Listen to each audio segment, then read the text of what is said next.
Hey there, Mr. Redder here. Welcome back to another episode of Reddit Podcast Stories, where today, my neighbor expects me to delay my construction project because she's pregnant. We're planning on doing a major rebuild on our old row house and finalized everything around 2 weeks ago. We're excited as it's taken us nearly a year and a half to get here.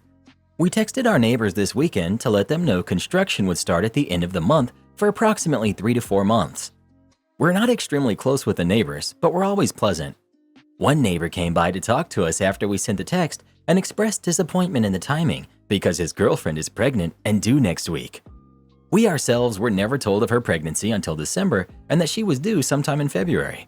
He also asked about our rebuild on his own, and my partner mentioned it might happen sometime in April, which was our original start date. We told him how sorry we were for the timing, but obviously it wasn't intentional. 10 minutes after he left, we received a text asking if we were available to talk the next day about possible solutions and if we could delay the rebuild by 3 to 4 months. We agreed to meet, but told him delaying was not possible because we already had another place lined up for us to live, contractor agreements, etc. Needless to say, the meeting was not ideal. The girlfriend cried the entire time while apologizing for crying and hormones. She said she has not cried as much as she has in the past 24 hours as she has in their past 2 years. She's worried how this will affect the baby because now she's stressed. She couldn't believe that we just sent them a text message with only a month in advance and that we should have come talk to them in person, as this was the first time she was hearing about this. Did we even put ourselves in their shoes? They have nowhere else to go. They're concerned with how this affects their own sleep because the baby will be up at night and they need to sleep during the day, and they won't be able to with construction. If we did the rebuild 3 months later, then it would at least be summer and they could go outside to escape the noise. They also kept repeating, what if they just say, no, this can't happen? We obviously feel bad for them as new parents expecting a baby, and we all live in old row houses, so I get how noisy and distributive it will be. We told them we would get them a build schedule so they could see what days would be the noisiest, and they want us to ask the contractor if they can be quiet hours from 12 to 3. I don't think that's realistic, and I don't know what else we can do to amend the situation. We do share a wall with them, and part of the rebuild includes insulating the entire house. We found out work will go on from 8 to 4 p.m. each day, with a 30-minute break for lunch at 12. The builder is fine to give an overview of what will be done and when. After that, I think we've done our best to assist them during this time. It's a baby. It's going to make noise all on its own. It can now make as much noise as it likes without disturbing you next door and without its parents being worried about it doing so. This is a massive overreaction from your neighbors. I would suggest you stop being quite so accommodating and concentrate instead on your own plans and carrying them forward. Not the jerk. 100% agree. Tell them to buy a great white noise machine and don't think anything further of it. I have a 1-year-old. If they want to sleep, they will sleep through anything. If they don't want to, a tissue dropping will wake them up. Not the jerk. I've had 2 kids, and their entitlement is crazy. And pregnancy hormones are real, but this sounds ridiculous. Plus, a baby newborn actually sleeps through all kinds of noise. It would disturb them more a few months down the line. I could vacuum and play loud music while my newborn napped. Now that he's 5 months old, loud noises start to wake him up.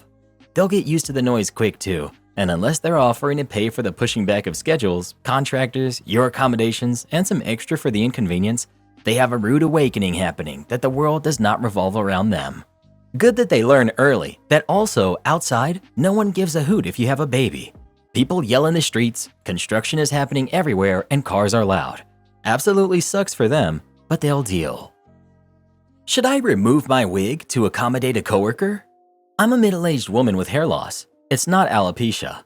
It's caused by my hypothyroidism, but I've been told it's technically not considered medical hair loss. This is important. I wear wigs like all of the time. I rarely leave the house without one on, and I frequently wear them in my home too. Jay is a coworker who has multiple sensory perception issues. The company is committed to accommodating these, and I completely agree with that. For a little context, my son and daughter are both neurodivergent and have their own differences, which I hope their workplaces will always accommodate. Jay recently learned that I wear wigs. This bothers him to the point of distraction and anxiety where he can't focus on anything when I'm present. He stares at my head and seems unable to stop. He asked me if I could stop wearing them, just so that he could see my head, and that maybe after that he'd be able to get back to normal. But he admitted he doesn't know if that would work, and that he might still be unable to function normally with me around wearing my wig. I told him I'd think about it, but everything inside me says no. This was last week, and I haven't seen him since then. But he escalated the matter. I'd been told that since I'm essentially wearing my wig for cosmetic reasons, rather than a medical reason, I have to remove it to be in compliance with Jay's accommodations. I then said I would agree to do this once, but I do not want to agree to never wear a wig around him again. That would be distressing for me. This matter was reviewed for a day before I received a response this morning. Essentially, I've been told that this is only my vanity, and now I need to get on board with accommodating Jay's very real issues, even if that means going wigless at work. I don't know what to do. Should I contact Jay about it personally, or continue to only communicate through my supervisor in HR? What are my options? I've been asked how Jay learned that I wear wigs. I'm actually very open about it. Jay was present and within clear hearing distance when a colleague and I had a conversation about it. I'm going to share a couple of things about me, so this might make more sense. First, I'm known for being very strong and tough. I'm the only woman in my department and in our immediate adjacent departments. My coworkers would likely never think that my hair loss is truly upsetting for me. I'm sure they think that I've taken it in stride and wear wigs for the fun of it. Update. Basically, after this issue was brought to the attention of someone else from HR, Alicia, who also wears wigs but is on maternity leave right now, a lot happened very quickly. I had a video chat with Alicia, Tim, the HR person who initially told me I would have to remove my wig, one of their higher-ups in HR, as well as someone from legal. So once the right people were alerted to what was happening, it was taken very seriously. I was assured in the video chat, as well as via text and phone call with Alicia, in addition to multiple emails and documents, that I will not be asked or required to remove my wig. Jay and I are not to have any further communication regarding this. We've both been instructed that if either of us attempts to discuss it with the other one, we are to report it. So, it's over. Am I wrong for breaking up with my girlfriend even though she didn't cheat? I'm 56, male. I was married for nearly 35 years. I married when I was young. My wife was my best friend, and she passed 18 months ago. I reconnected with a female friend I used to work with, 49 female. She told me that her husband of 30 years constantly cheated on her and even had a kid with his affair partner. She felt that she was trapped. I told her if she ever left him, I would take her in. She's beautiful, and her kids are grown. A few months go by and she leaves him. She wants to be with me. Great. A day before she is to move in, she, for some reason, tells me about a younger guy that's been pursuing her. Tells me if she didn't get with me, she would have went out with him at least once just to hook up. I was confused as to why she would even tell me that. She mentioned hooking up with him again a couple of hours later. I told her if she really wanted to do that, she was a grown woman and can make up her own mind. And if she was going to do it before she moved in. She asked me if I was okay with it. I told her that we are adults and she can make up her own mind. I never told her I was okay with it. Well, she decided to spend the night with him the day before moving in with me. She will see me in the morning. She left and I got started packing her stuff up. She came back an hour and a half later saying that he had a family situation and couldn't be with her that night. Sucks for her. She asked me what I was doing. I told her I was packing up a cheating jerk's things. She started crying and said that nothing happened yet and that I said it was okay. I told her I never said it was okay, and all I said was she was an adult and can do what she likes. She has nowhere to go. I told her to call him to come pick her up, but she can't stay here. I went into my house and locked the door. She tried telling me that if she would have known I felt this way, she never would have done anything. I feel I shouldn't have to tell her to be faithful, and instead of doing it behind my back, wasn't as bad as doing it in my face. I told her from the beginning what I thought of cheaters. She kept saying she never cheated, but I think trying and doing is one and the same. This happened several days ago, and she keeps blowing up my phone. I don't answer. I thought I had a good, loyal girlfriend. The joke's on me. So, am I the jerk? I never pushed her to leave her husband. I will always wonder if I did the right thing. Edit. We talked about it before. She asked me if I was okay with it. I told her no, I didn't like it.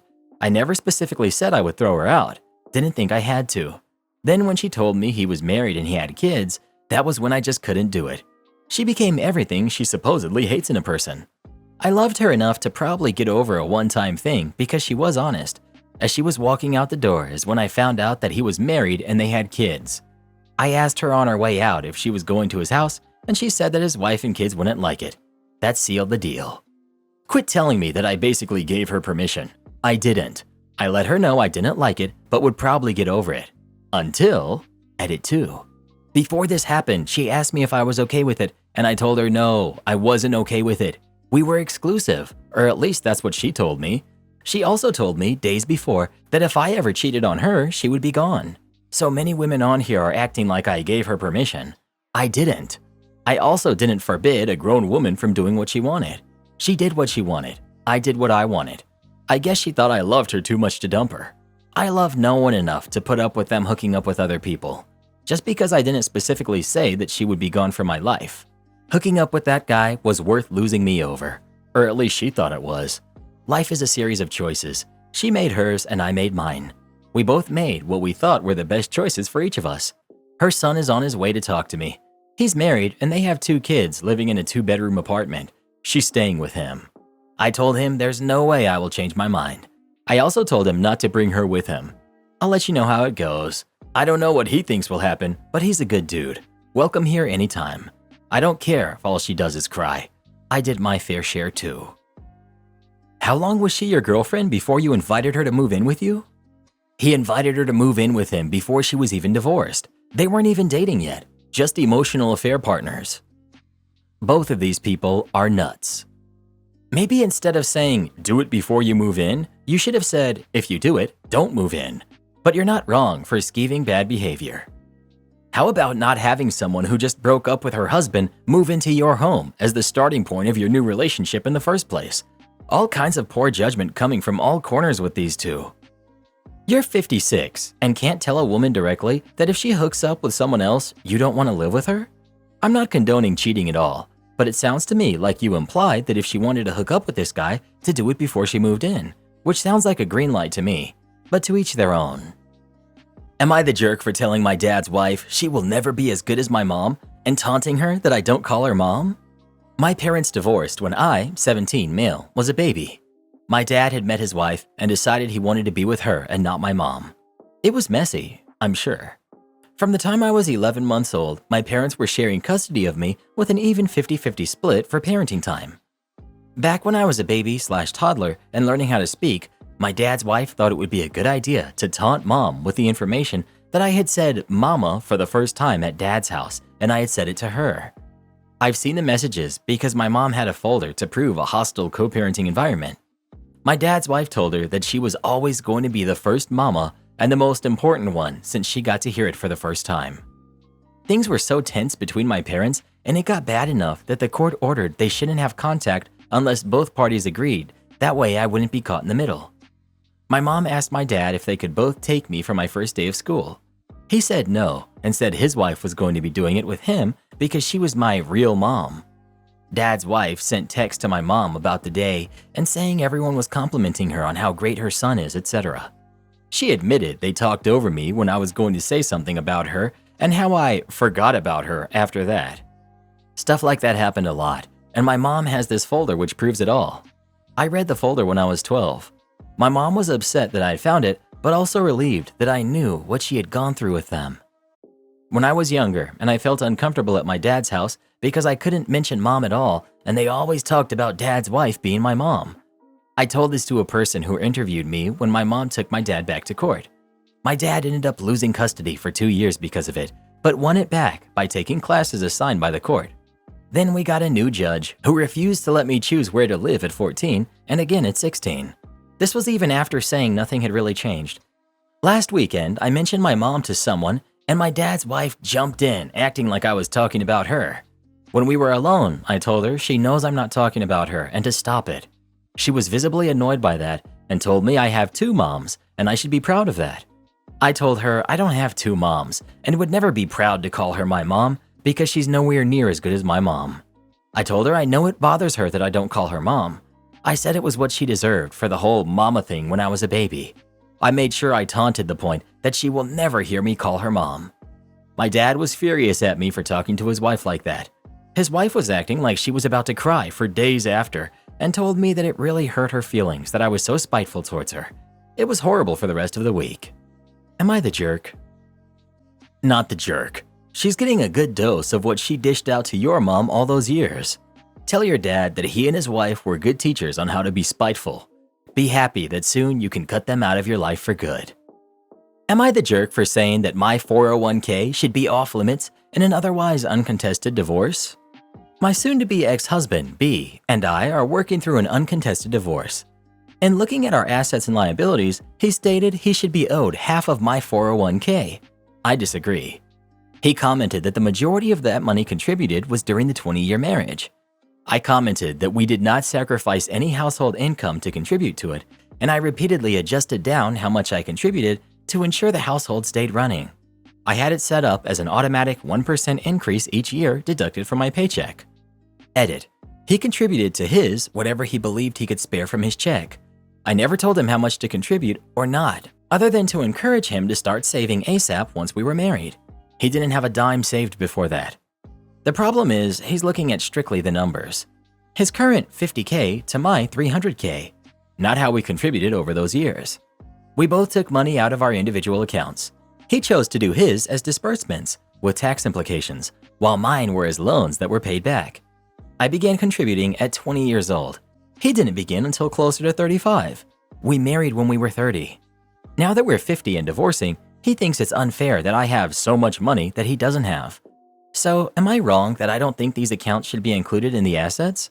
I know legal should be involved in this question. I'm just curious on others' opinions. We're in Texas. We made roughly equal incomes through most of our marriage, within $5,000 of each other.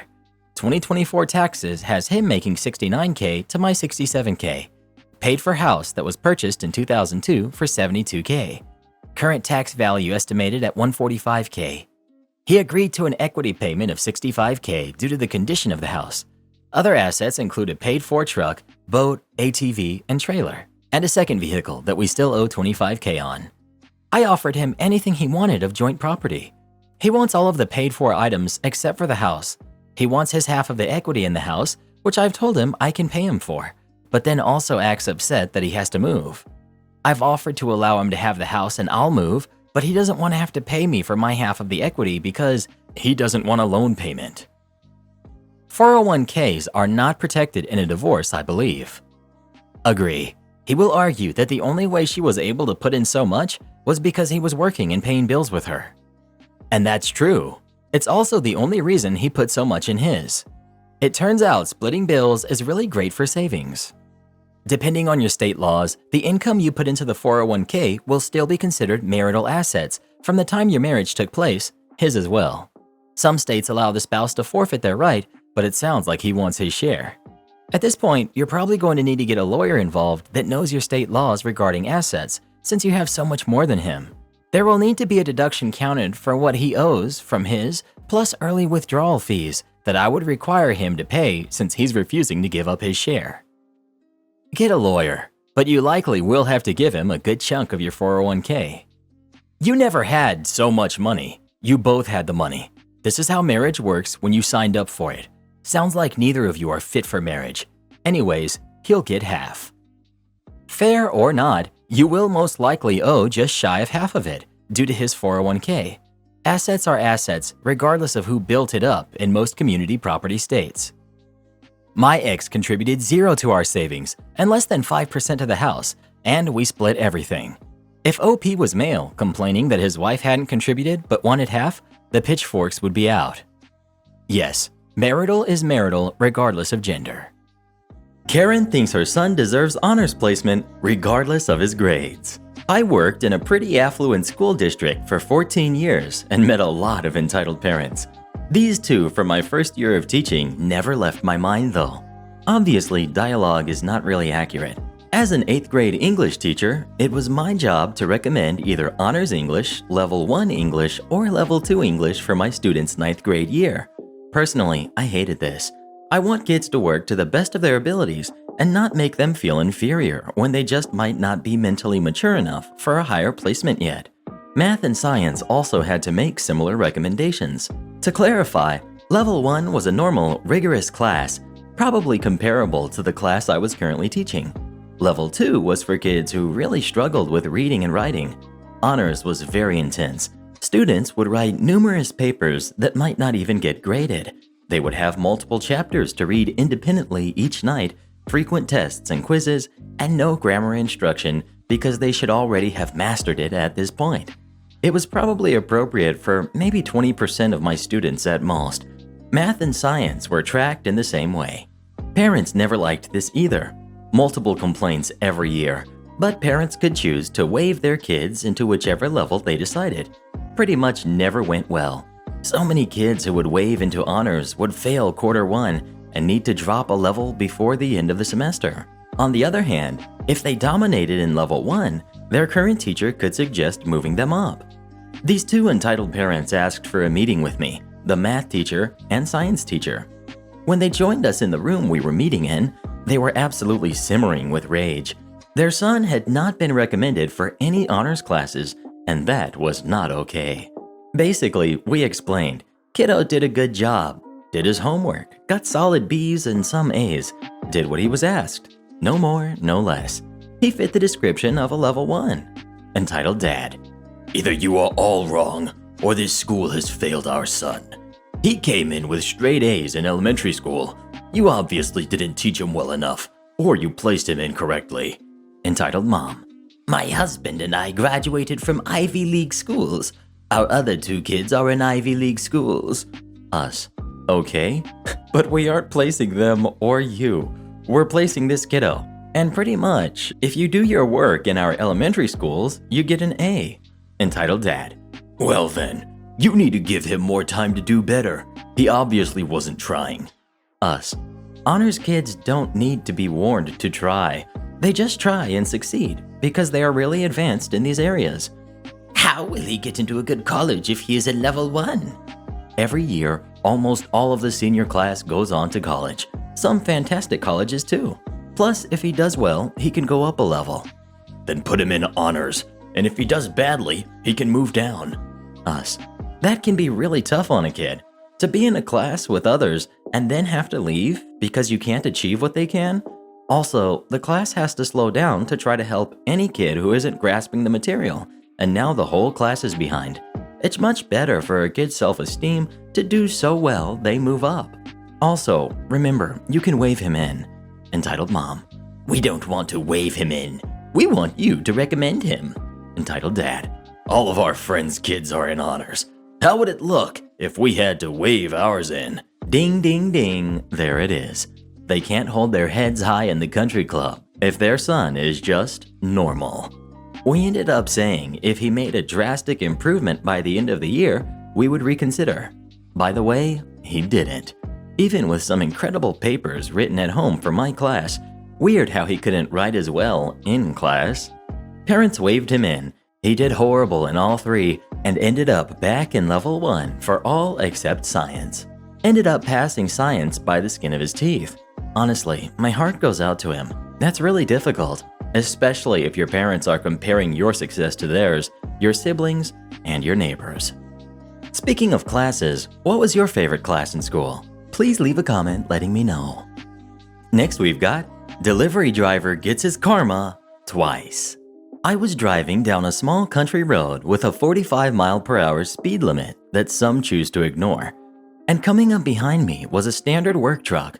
I won't name names, but it was a popular automotive parts store delivery truck and got right on my bumper. I'm not in a tiny car, but it's a sedan, and he was so close that all I saw was grille and hood in my mirrors. While I stayed doing the speed limit, after about 3 minutes, he decided that a sharp curve was the perfect time to pass me, and surprise, surprise, there was a car coming after the curve. He swerved at me, and I slammed the brakes, nearly missing his bumper. Thankfully, I had this all on dash cam, front and back. I got home and got the footage on my laptop and called their 1-800 number with his plate number and his truck number. The woman I spoke to was super apologetic, and she asked me to send her the video. She watched it while on the line with me and immediately asked if she could put me on hold. I said yes, and a few minutes go by and she comes back and brings me someone else on the line, the local store manager of that driver. She had sent him the video, and the manager apologized a ton and promised me right then and there that that employee was terminated for their behavior. A few weeks go by, and I don't hear anything till a friend of mine on Facebook sends me a link. The driver that was fired managed to get my name from his HR or manager or something and was trying to find me in real life because he lost his job and made a video wearing his work uniform threatening me because of everything. I went to my local police station about it and showed them the video and explained everything and was told I needed to speak to that company again because they let my name get out. I called them and told them everything going on, and I was told I'd get a call from their HR department within 2 to 3 business days. Literally 6 hours later, I received a call from some higher-up HR person with one of their legal team on the phone. They wanted me to sign a document stating I won't publicly go after them or give negative PR if they sue him for me and get a restraining order and everything on this guy for what he threatened. They even offered to have a lawyer of my choosing go over it with me at no cost to me and sign it and have them handle it.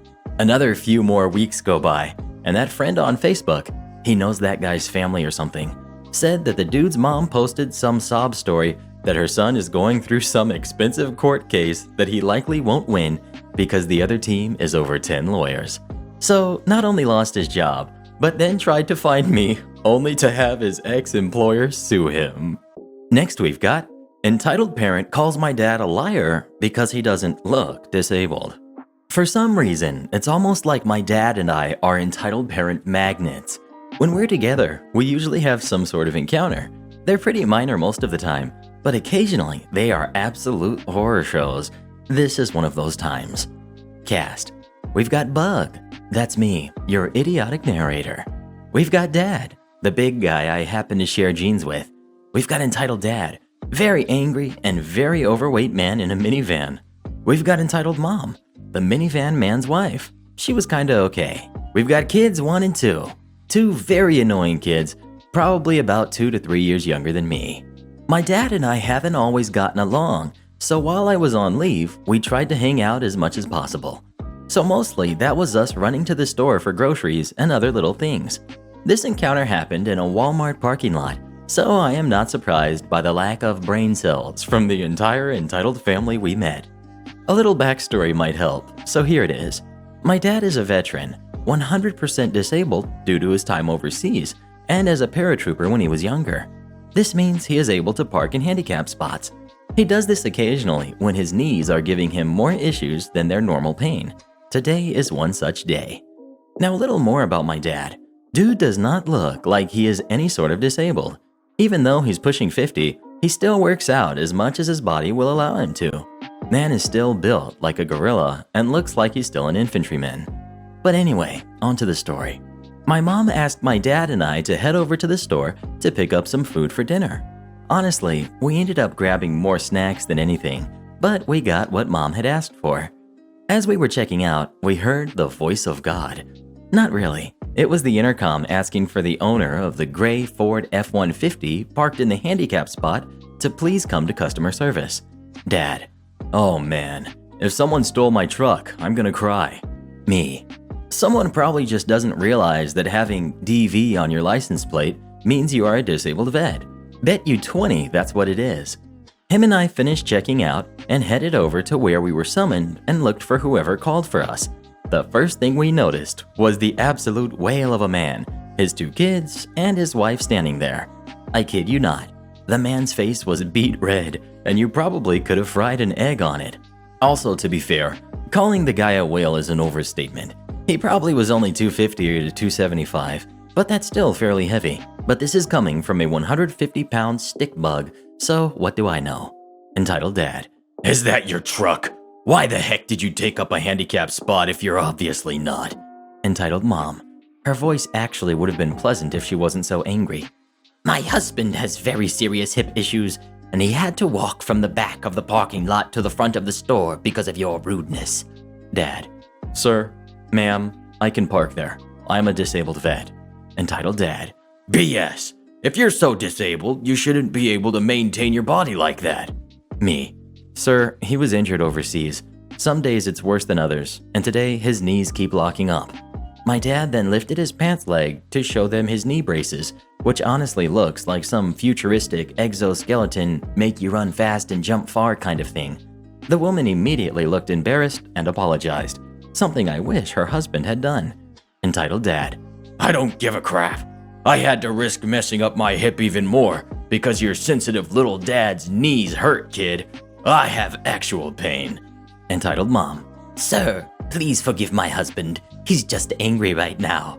Entitled Dad: Shut up, Entitled Mom. Let me handle it. Dang it. My dad and I honestly just wanted to buzz off at that point, so we turned around to walk away when I felt a hand on my shoulder. Kid 1: Hey kid, apologize to my dad before you leave, jerk. Now most stories would be like, this kid didn't realize I was a black belt in every form of hand-to-hand combat, but I'm a realist and don't enjoy fighting very much. Me: Bro, I don't have to apologize for crap, so let me go. Kid 1: No, jerk. My dad could have hurt his hip from walking because of you two. Apologize. Me: I don't think I want to. At that point, I was mad from this kid having his grimy high school hand on my shoulder, so I yanked his hand off of me and started to walk away. Hey, forget you, kid. My dad and I just walked away and got into the truck. When we shut our doors, we both burst out laughing because of the entitled dad's idiocy and his kid's rudeness. Dad: Hey man, I'm proud of you for not starting a fight or anything. Thanks for standing up for me too, but I had it. Me: I was standing up for you? Nah man, I was just making sure he didn't realize you were disabled, so I won the bet. Dad: Never mind, you're a jerk. Me: Yeah, I get it from my dad. And that's it. No big scene or climax or anything. Nobody got arrested. We just went home and made some enchiladas and had a few bowls of ice cream afterwards. Speaking of ice cream, what is your favorite flavor of ice cream? Please pause this right now and leave a comment letting me know. Next we've got, entitled customer tries to return something we don't even sell. So I spent about a year working in a shop that sold equipment and supplies for disabled or elderly people. Walking sticks, wheelchairs, electric scooters, and other, more personal sundries. I actually liked the job, and all things being equal, I'd still be working there today, but that's a story for another day. Anyways, this incident happened on a Saturday, so I was alone in the shop. An older gentleman, I'd say mid to late 60s, came in carrying a plastic bag. He walks up to the counter where I'd been refilling the boxes of those rubber ends for walking sticks and crutches, and I said hello and asked how I could help him. I bought this the other day, but it's no good. He placed the bag down on the counter. I'd like to return it. I didn't recognize him, but figured that the manager must have served him, so I automatically asked if he has the receipt. He produced a sheet of paper, A4 paper, which seemed a little odd. Most items we sold came with just a regular till receipt, while larger items had a 3-layer white, yellow, pink form. White copy went with the customer, yellow in our records, and pink to the tax man. Most of what we sold was VAT-free, so we needed to keep records of what we sold and to who. However, what he offered me wasn't the flimsy receipt I was expecting, but just a regular sheet of printer paper. I looked at it and saw that it was from another shop, maybe a mile away across the other side of the town center. Oh, you bought this from the other shop? Yes, he nods. Your other shop. The one on this road. No, we're a different company. I point to my name badge, which clearly states who I work for. They're the other company. Yes, but you're the same, he insists. We sell similar products, but we're a completely different company. I opened the bag to see what was inside. I honestly can't remember exactly what it was, but while we sold similar items that did the same job, we had never sold that particular item. It even had the price label on it, which clearly stated that it was, indeed, from the other shop. We don't even sell this. You'll have to take it back to the other shop. I don't want to walk all the way down there, he exclaimed. And that much I could get behind, given it was raining pretty heavily that day. I want you to refund it now. I'm sorry, sir, but I can't give you a refund for something that you didn't buy from us, and we don't even sell. But you're the same, he repeated, more insistently this time. No, we sell similar products, but they're a completely different company. I so wanted to pinch the bridge of my nose while I struggled to come up with a comparison he might understand. It would be like buying something from supermarket A, then wanting to return it to supermarket B. They're both supermarkets, but they're not the same company. But you're the same, he repeated yet again. At this point, I'm starting to wonder if he had some sort of dementia. But aside from his inability to grasp the concept that two shops could sell similar items and yet not be the same company, he seemed fine. No, sir, we are not. I do my level best not to sound condescending. We are this shop. They are the other shop. We have no connection with them besides selling similar items. If you want to return this, you will have to go to the other shop. Are you going to give me my refund or not? He asks, clearly convinced that I'm trying to get out of refunding him his money. No, sir. I remain calm. I cannot refund you for something that you did not buy from us. He muttered something about trading standards and the police, then stormed off out of the shop, leaving his item and receipt behind. I put them back in the bag and put the bag under the counter and called the owner. I explained what happened, which quickly had him laughing, and he told me to just leave it under the counter in case the man came back, and if he did, give him the number for the main office. The shop I worked at was one of 4 the company operated. The man never came back, and we never got contacted by trading standards or the police. As far as I know, the bag, the item, and the receipt are still in the stock room to this day. As an aside, the other shop closed suddenly, as in the owner left in the middle of the night, not even telling the staff, after they were caught by trading standards selling a secret shopper something completely unsuitable for their stated needs, but cost twice as much as what they actually needed was.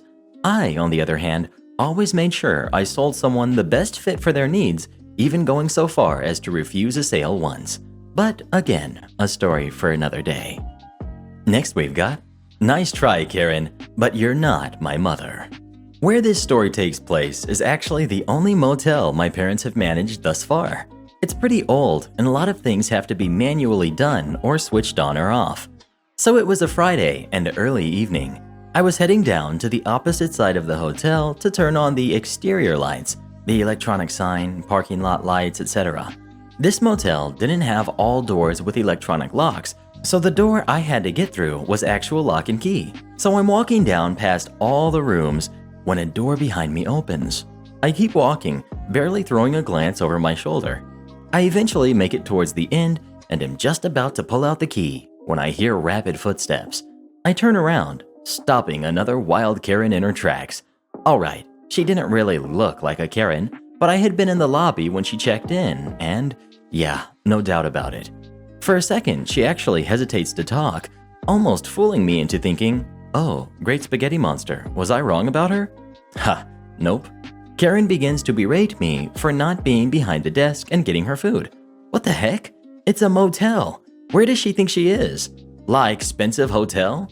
I tell her in a mocking way, since I honestly gave zero hoots about what she said. Oh, sure. Let me just snap my fingers and conjure food from the non-existent kitchen, Your Highness. She did not like that. I was sure she would start yelling at me for mocking her, but nope. You're a witch? Once more, I ask, what the heck?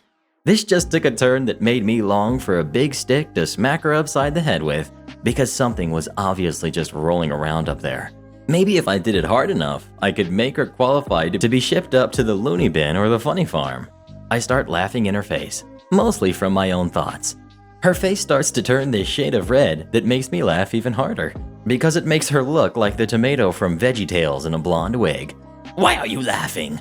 I'm the manager's wife, and I can fire you. Still laughing, I'm bent over trying to breathe properly with tears streaming down my face from laughing so hard.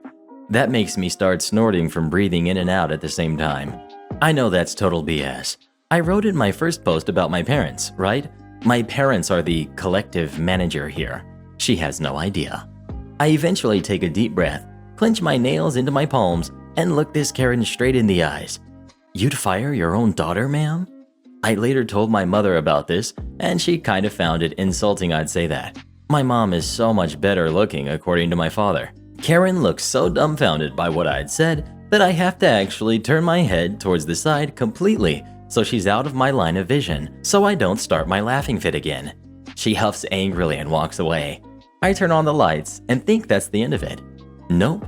The morning shift typically has to clean up breakfast, and since I was helping my dad, who at the time was suffering from something unknown in his legs that made it painful to walk, I was the one that was cleaning up breakfast. It's from 6 to 9, and it was about 15 minutes from 10. I was just wiping down the counter now. Nothing was left from breakfast on the counter except for coffee for guests. I go into the back office and started washing dishes, which means that my dad has to keep his ear out for the door chime to go off, signaling that someone has come in. I am in the middle of washing dishes when I hear yelling coming from the front. I'm greatly concerned for my dad and rush towards the office, grabbing my phone from the desk in case I had to call 911.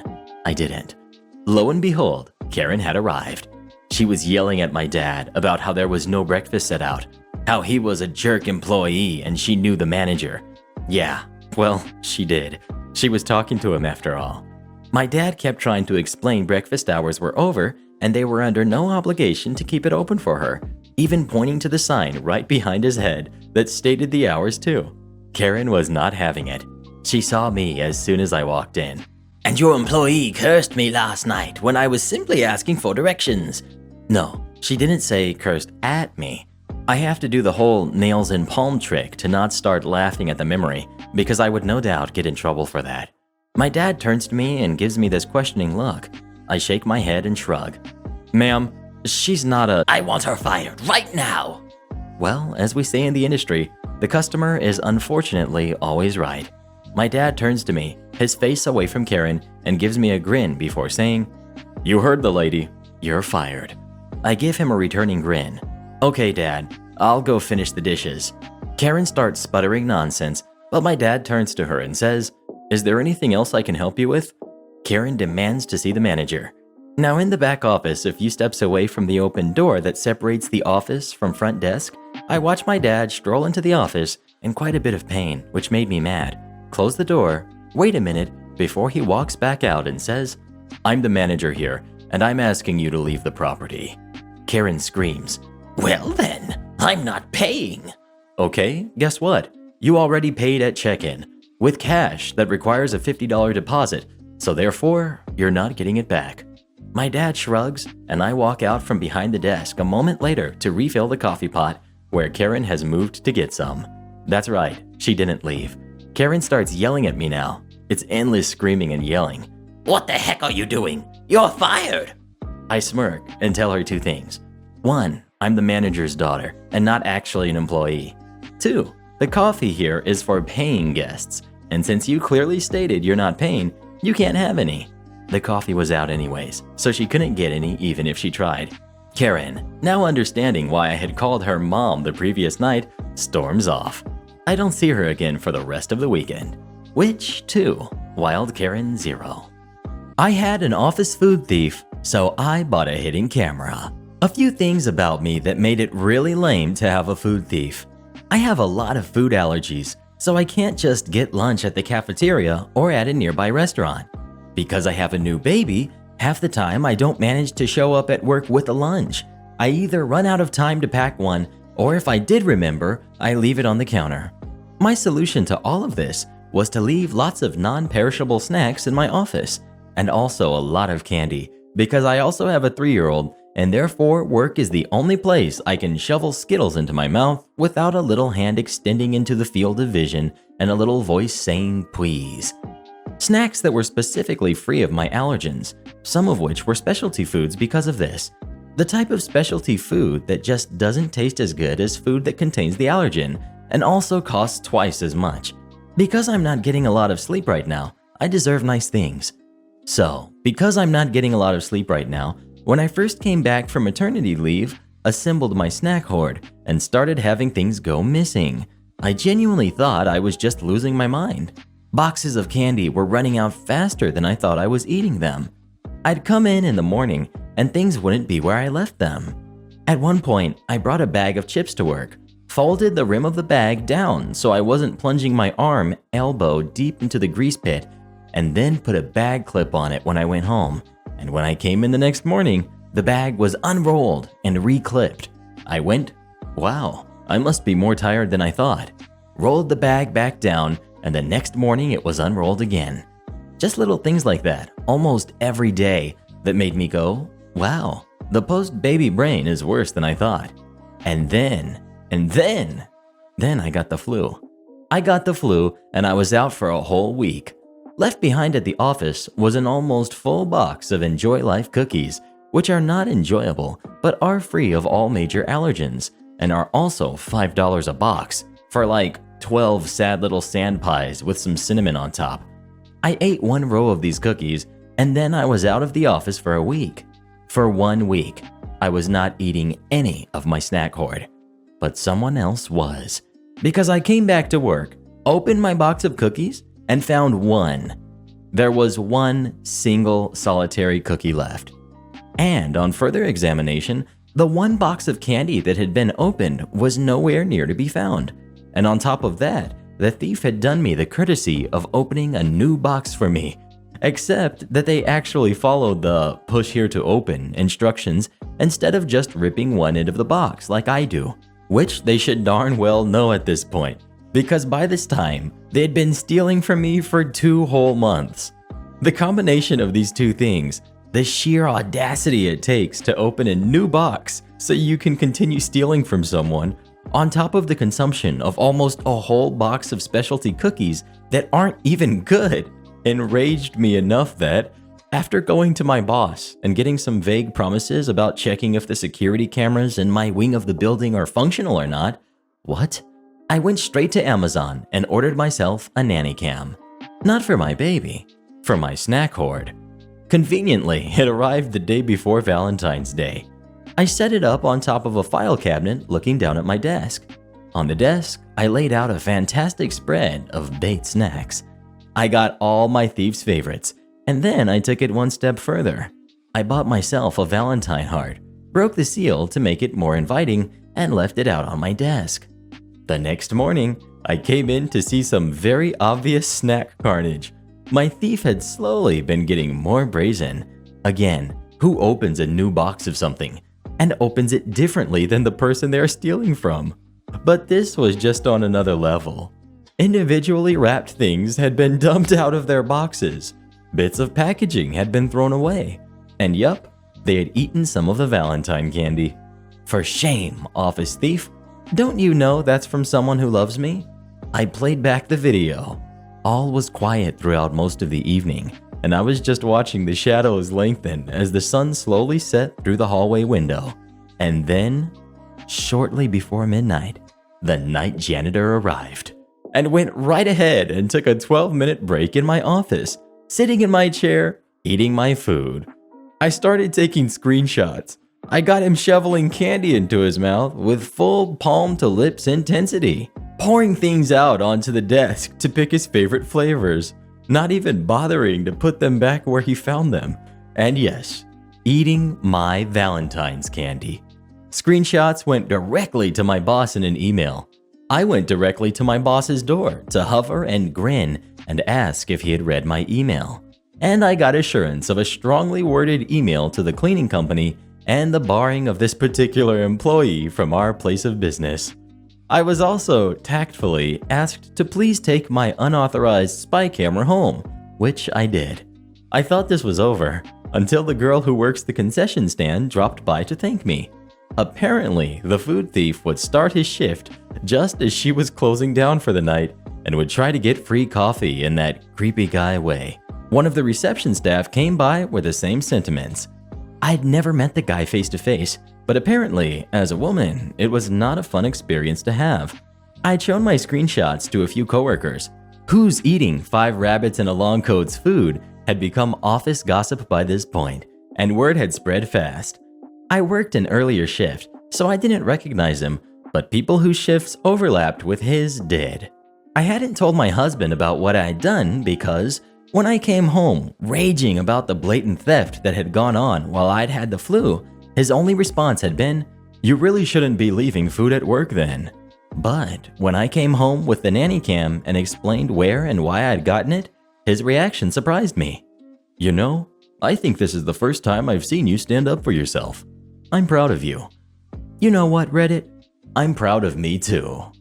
Speaking of snacks, what are your favorites? Please pause the video and leave a comment letting me know. Next we've got entitled customer loses it because we gave him the soda he ordered.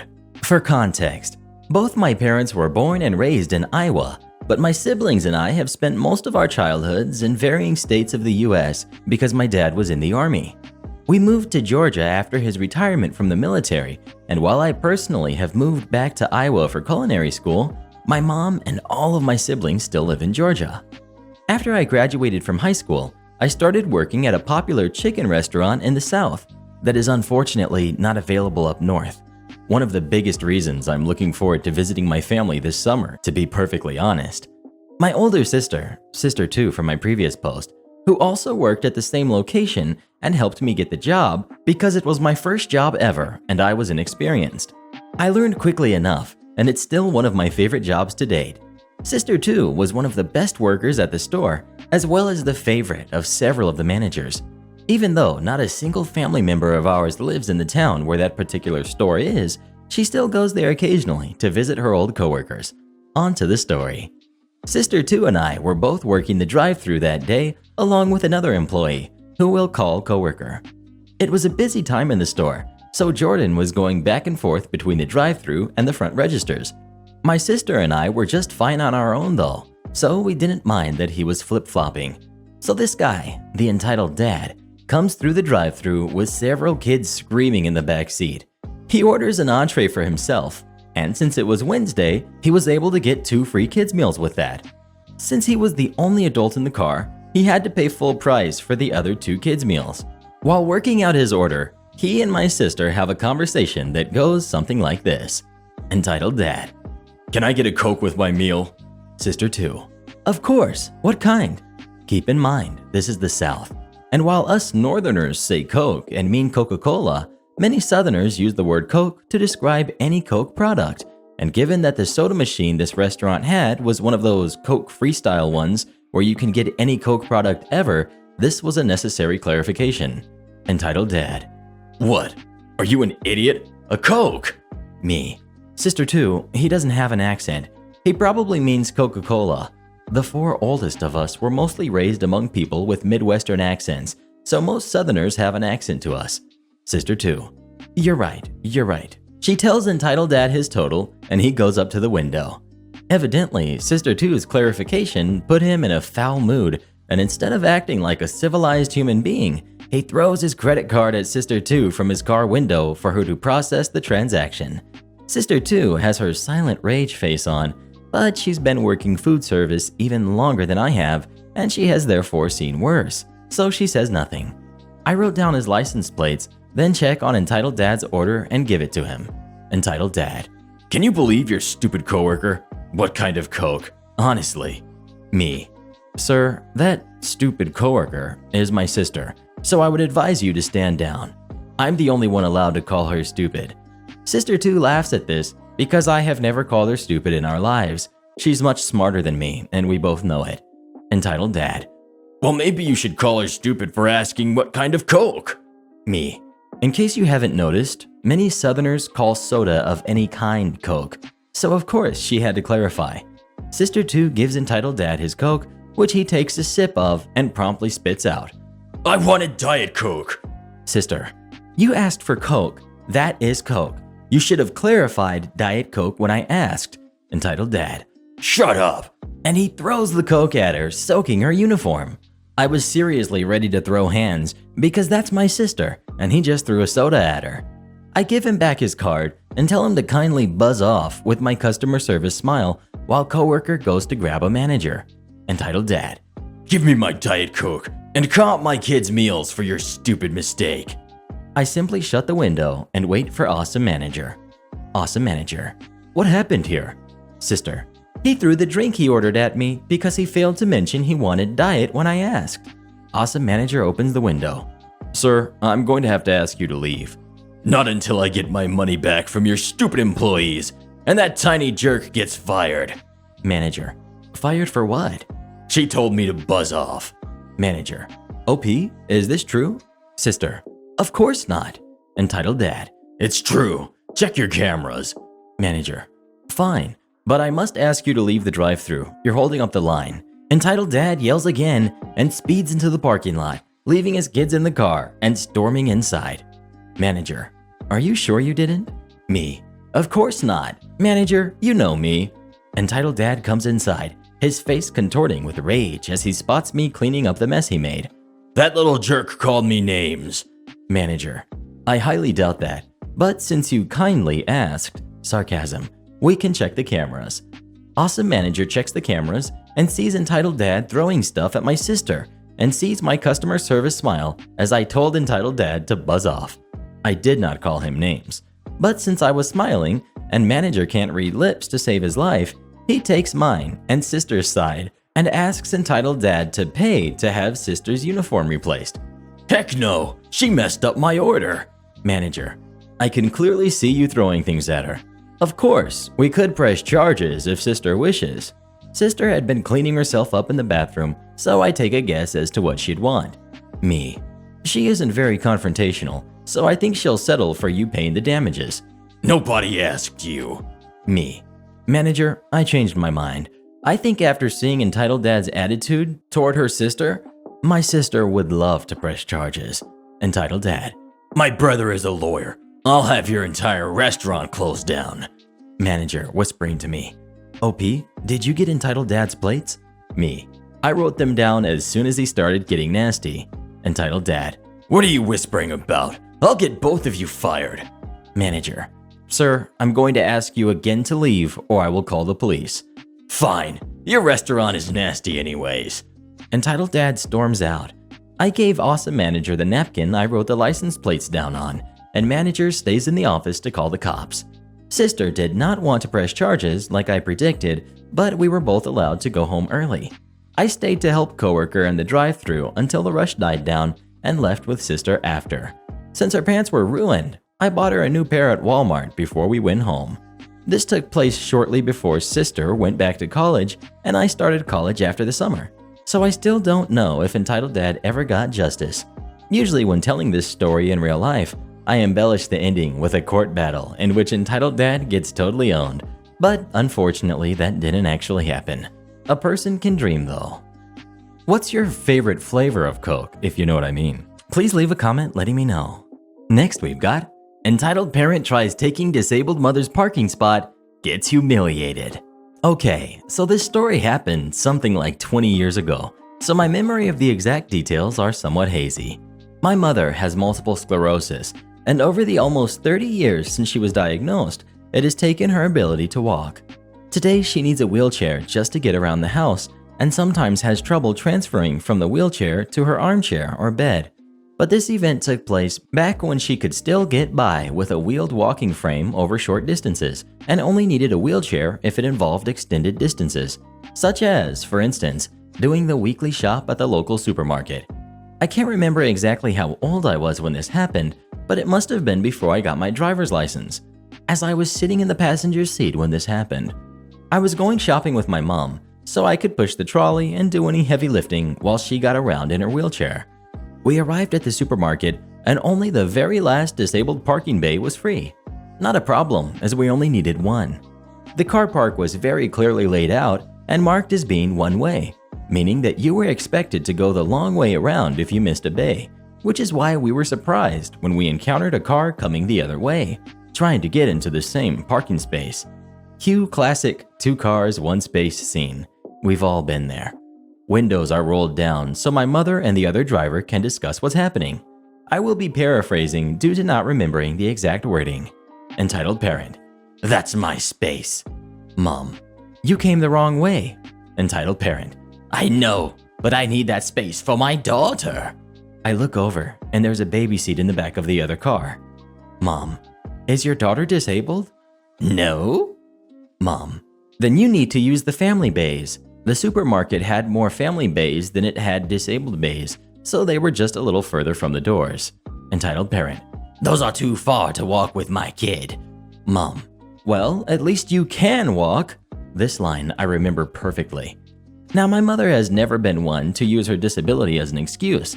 Even today, she tries to do as much as she possibly can for herself, but she is not one to stand by and let people sideline or take advantage of her because of it.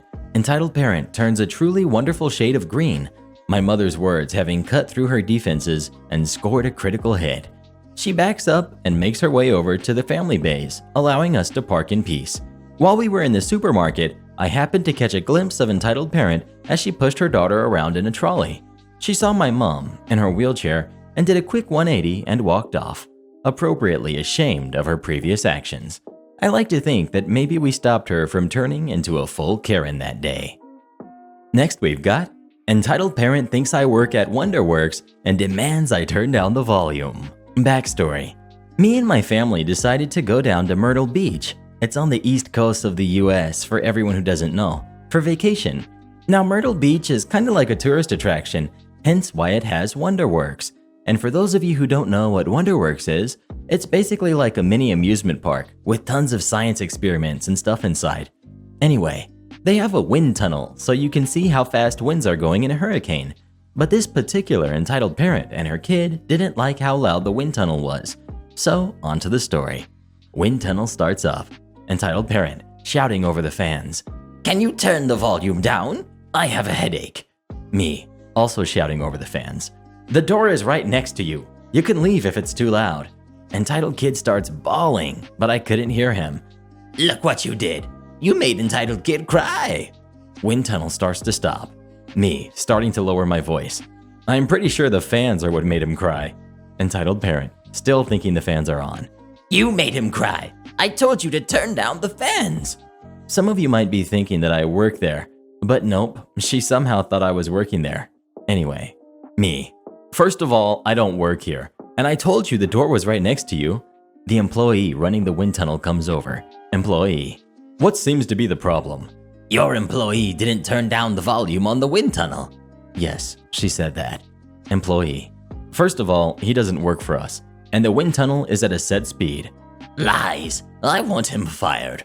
Again, he doesn't work for us. "I will get all of you fired." Points to everyone in the wind tunnel. Mass confusion. Entitled parent screaming nonsense while she walks out the exit.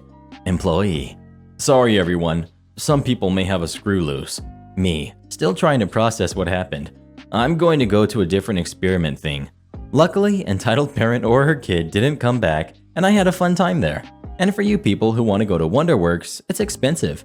$30 for one adult, $20 for a kid, and 3 and under get in free. Anyway, hope all of you liked this story and have a good day. Next we've got, and all because of a keyboard. I was in Walmart in the electronics section looking for a new keyboard. I am a klutz and spilled my Coke on the keyboard, and of course, keys began to stick, finally shorting out. As I checked out the keyboards, checking the prices, a somewhat elderly gentleman stood next to me. He was looking at the various styles and prices. He asked what the difference was between 2 keyboards, and I told him one is just for everyday use and the other was geared more for gamers. He asked me why some are RGB backlit. I said, it must be for aesthetics or something. Some gamers treat their PCs like they are classic cars. They are souped up with the latest tech. There are a couple of keyboards here that are backlit, so the lettering on the keys don't fade over time. I'm no expert in electronics. It's best if you ask a sales rep. The gentleman thanked me and found a sales rep. I picked up my keyboard and headed to the register when I heard a voice. "Excuse me, I have been waiting 20 minutes for you to finish." I said, "Impossible, I've only been here for 5 minutes." "Well, that's neither here nor there. Help me with this television. It has a picture of Netflix on it. Does Netflix come free when you buy it?" I said, "No, probably not." "That's false advertising. If it has Netflix on the box, it should be free." I said, "Well, ma'am, you should email or call the television manufacturer or Netflix and suggest it." "Well, it has Netflix on the box. I am buying this television. I should get it free." "Ma'am, there is nothing I can do for you except tell you to get a Netflix account. I'm not too tech savvy when it comes to smart TVs." Then it dawned on me. She thought I worked there. "No wonder you only sell keyboards. You're not that bright." Then I uttered those magic words that has me posting here again. "Ma'am, you misunderstood. I don't work here." That gentleman I was talking to was asking my advice. And with that, the floodgates opened. The accusations of not wanting to help her and being lazy. I didn't try to interrupt her. I let her go on her mindless rant, all the while a crowd had filtered around us. "Ma'am, are you done? Look at me. I'm in dirty jeans, high tops, and a Pink Floyd t-shirt, along with my winter coat. Since when is this standard issue for a Walmart employee? I spoke softly because I learned the best way to get someone's attention is talk softly so they will quiet down to hear you. Ma'am, if you continue with this attitude, these people will think you are a serious threat to me and them and maybe even yourself. So please just calm down and try to comprehend these words. I do not work here. I am going to talk to you slow so these words sink in. She heard a few giggles and turned around and got a look at the people staring at her. She stopped like a deer caught in the headlights. Some smirked, some just shook their head in disbelief. A grown woman would act this way. The woman walked away, humiliated. I tried to be polite about it, but there is only so much a person can take. As she left, the crowd left. I went to the register with my keyboard in hand. The cashier said she felt sorry for me and she would be unemployed for slugging her. I just paid for my keyboard, shrugged it off, and said, "Some people, you know." And so here I am with a new keyboard and a new post. Side note, I don't call her Karen because I have a sister named Karen, and she is far from being the internet meme Karen. Karen the thief gets caught, and now she's in jail. So I'm from the UK.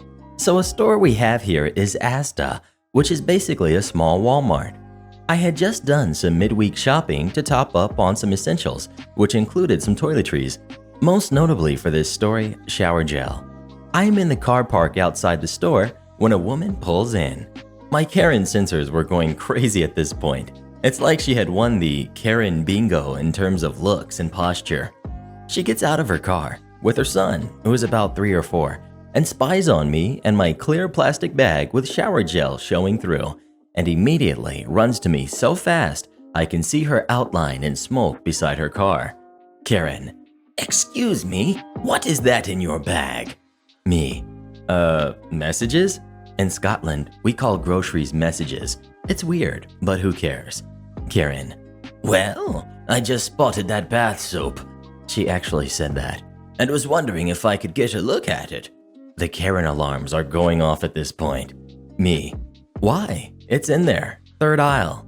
Karen: "Oh, it's just to see the brand. I've never seen that one before." I show her the bottle, but hold on to it when she tries to snatch it like a wig. "Oh, come on. I can't even see the name that far away. Give it here, now." Now I've been on this subreddit for a while now, so everything in my body was telling me I was getting a story. In my twisted head, I decided to have a little fun. So I started walking towards the shop again since I knew she would start a fuss and I needed witnesses for this. Me: "How could you see it in my bag from your car then if you can't see it from 2 feet away?" Karen: "I had different glasses. These don't let me see close up well. So come on, hand it over." Another reach for the bottle. Another step away. She nearly fell over on her son, and I had to use all my might to not burst into tears laughing.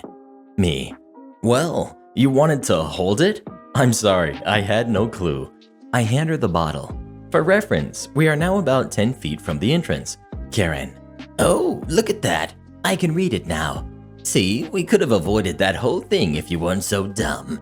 And with that, in true Karen style, she slowly, while still trying to distract me with small talk about my day, slides the bottle in her bag. Honestly, she deserves some applause for such a stunt. Me: "Why did you just put that in your bag?" Karen, suddenly looking shocked. "Oh, well, I assumed since you were about to buy all of those," points to bag, which contains 3 items worth less than £5. "You could afford another one of these, so I could get this one. You must understand how hard it is for a single mom to survive without donations. I can't get work, so this would mean so much." Wow, okay, she's going full wacko. This is definitely going to be a keeper. Me: "I don't think that's how it works. You see, money is earned by working, and you spend the money on items that are yours. You don't steal. Am I getting through to you?" Yes, I did the air quotes and explained this to her like the 3-year-old she was standing beside. Suffice to say, this set her off. Karen: "You insolent boy. How dare you talk to me that way? I just needed a simple piece of aid as a single mother. And this is how you treat me?" With that, she turns to walk into the store, hitting me with her arm and bag, enough to knock me off balance, but forgot 2 things. 1, she has shower gel in her purse without a receipt. And 2, I had some free time on my hands and a head for vengeance. Would it be fair to say that I stood at the entrance / walked around the aisles a bit, waiting for Karen, her son, and her stolen goods to hit the register? Yes, it would be. One thing to be noted was that the toiletries aisle was in disrepair, and so, as I noticed on my way around the store, had no camera or CCTV. You can probably see where I'm going now. Karen is walking to the register with some sweets, I assume for her son. It's go time. I calmly notify security that I may have seen that woman putting some shower gel in her bag. They thank me and watch her going to leave when they stop her. Security: sorry miss, but we have reason to believe that you have stolen merchandise. May we please see inside your bag? Karen: what? I haven't done such a thing. You can't see in my bag. I want to give this woman an Oscar at this point. Security: if you haven't stolen anything, then open your purse and we'll see nothing and you'll be free to go.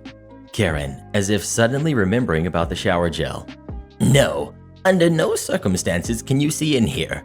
Security then calls the police. I even thought this was a bit much, but security said it's protocol. Police: ma'am, we need to search your bag now. Failure to comply will result in punishment. Karen: okay, fine. Here. She hands over the bag, then immediately spots me by some clothes. Here she catches escape plan B.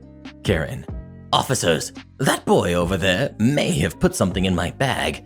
He was hanging around and harassing me and my son the whole time I was in the shop. Officers call me over. I basically say, heck no, and they find the shower gel. Karen: see? He's trying to frame me. The one you want is right there. A store clerk informs the officer that the CCTV in the toiletries aisle is broken, so the police are about to leave and let the store deal with the 2 of us, as there is no evidence, when part 3 of my plan comes to light. Remember when I said that I moved Karen to the front of the store, where CCTV is present? Me. Actually, I had a confrontation with Karen in front of the store that may explain this whole thing. Can we please check the footage, officers? I swear I saw a vein in Karen's head pop as she realized that she was in deep trouble.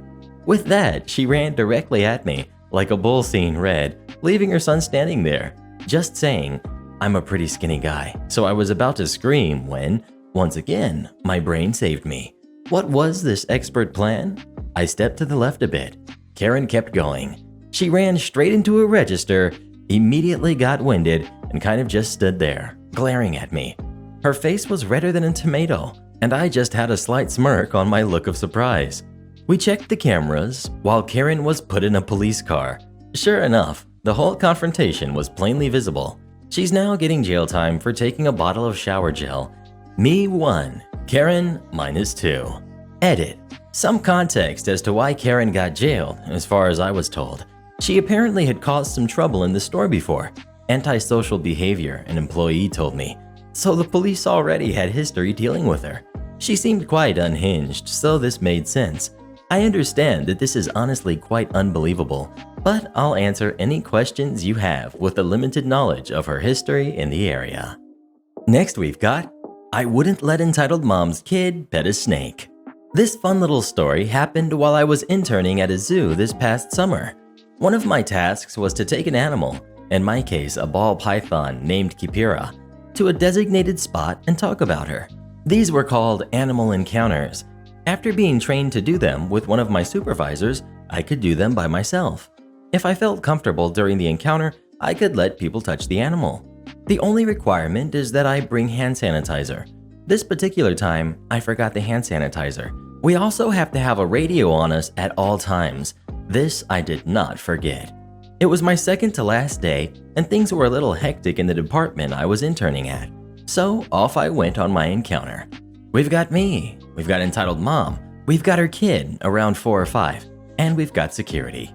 Me, talking to a small crowd of about 10.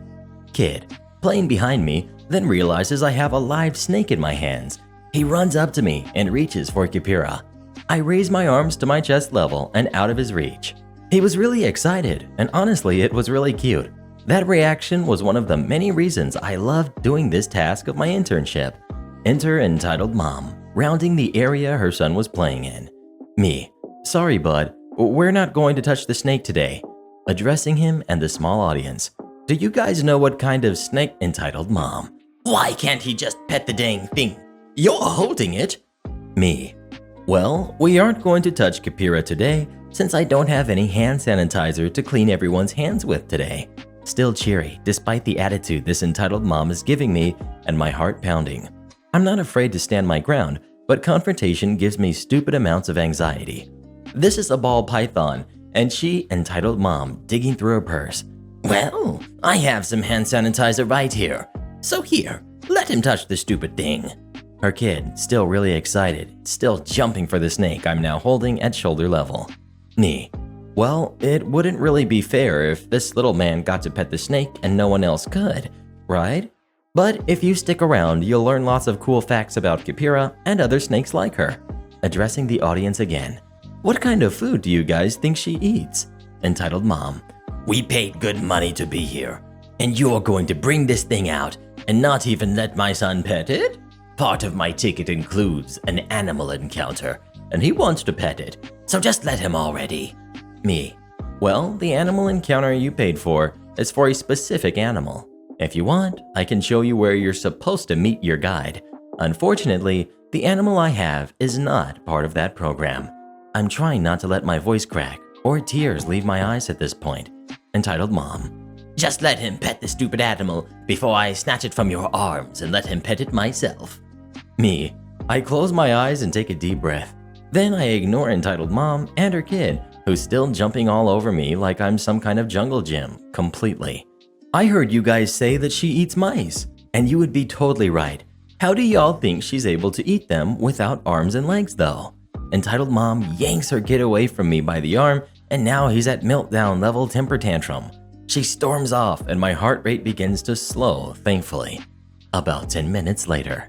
Me.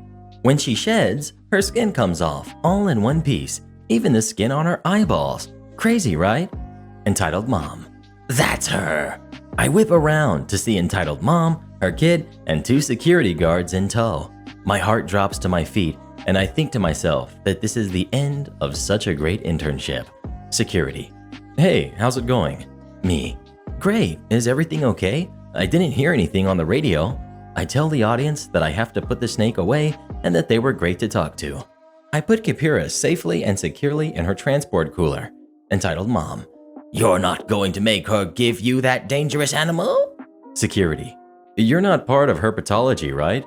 That isn't a venomous animal. Me. No, I work in this department, and this isn't a venomous snake at all. Why? Entitled Mom screaming at the second security guard for not escorting me out and banning me. Her kid pretty much silent crying. His face was so red and smeared with snot and tears that I really did feel bad for him. Security. All right, how about you go head back to your building and we'll take care of this guest. Before the end of the day, maybe 2 hours later, the same security guard swung by and got a statement from me.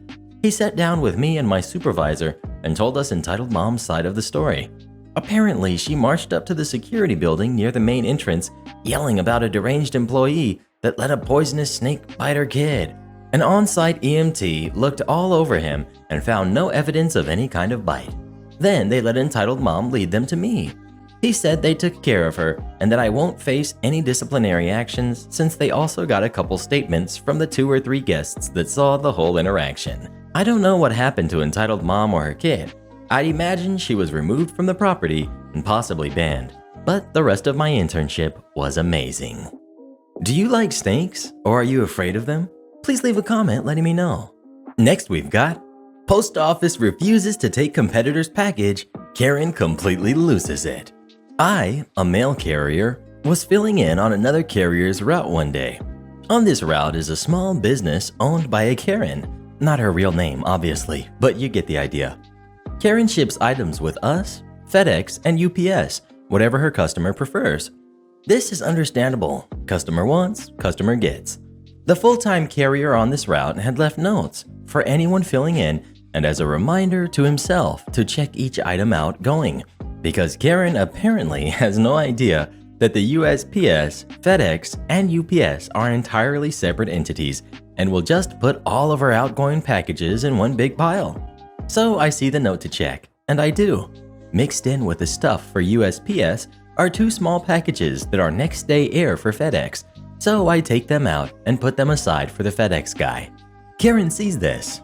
Karen is upset by this, so I explain to her that while we do have a system in place to get FedEx items back to FedEx, that it will only slow the items down and likely cause our customers to not receive them on time.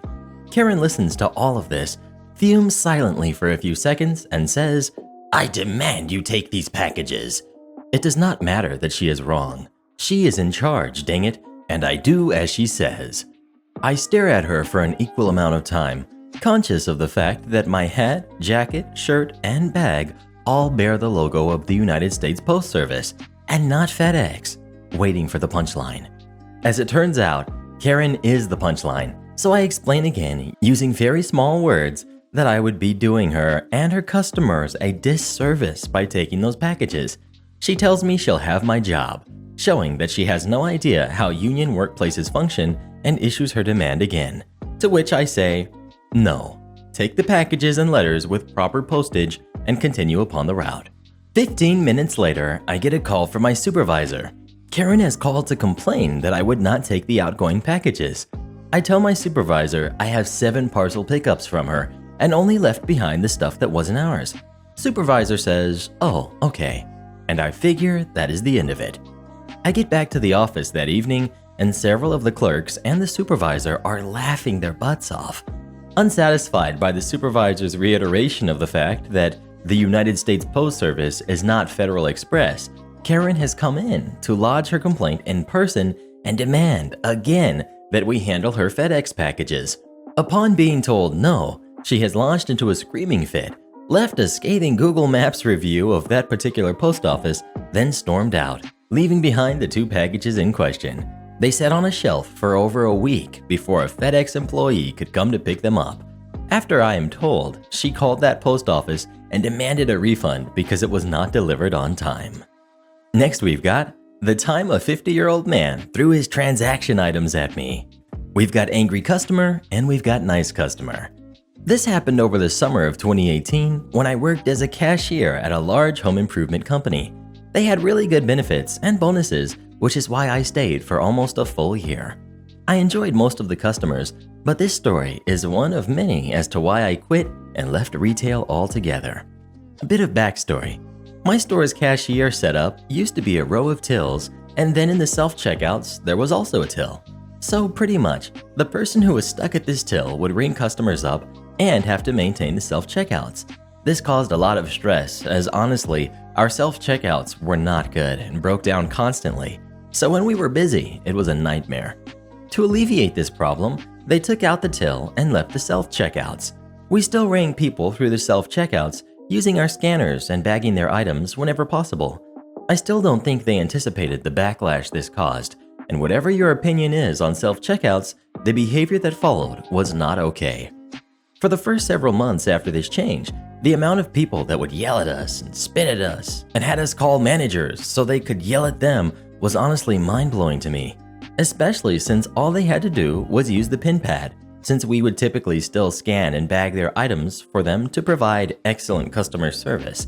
They also would now always keep another till open. Before, you would often be working alone with a till and all 4 self-checkouts.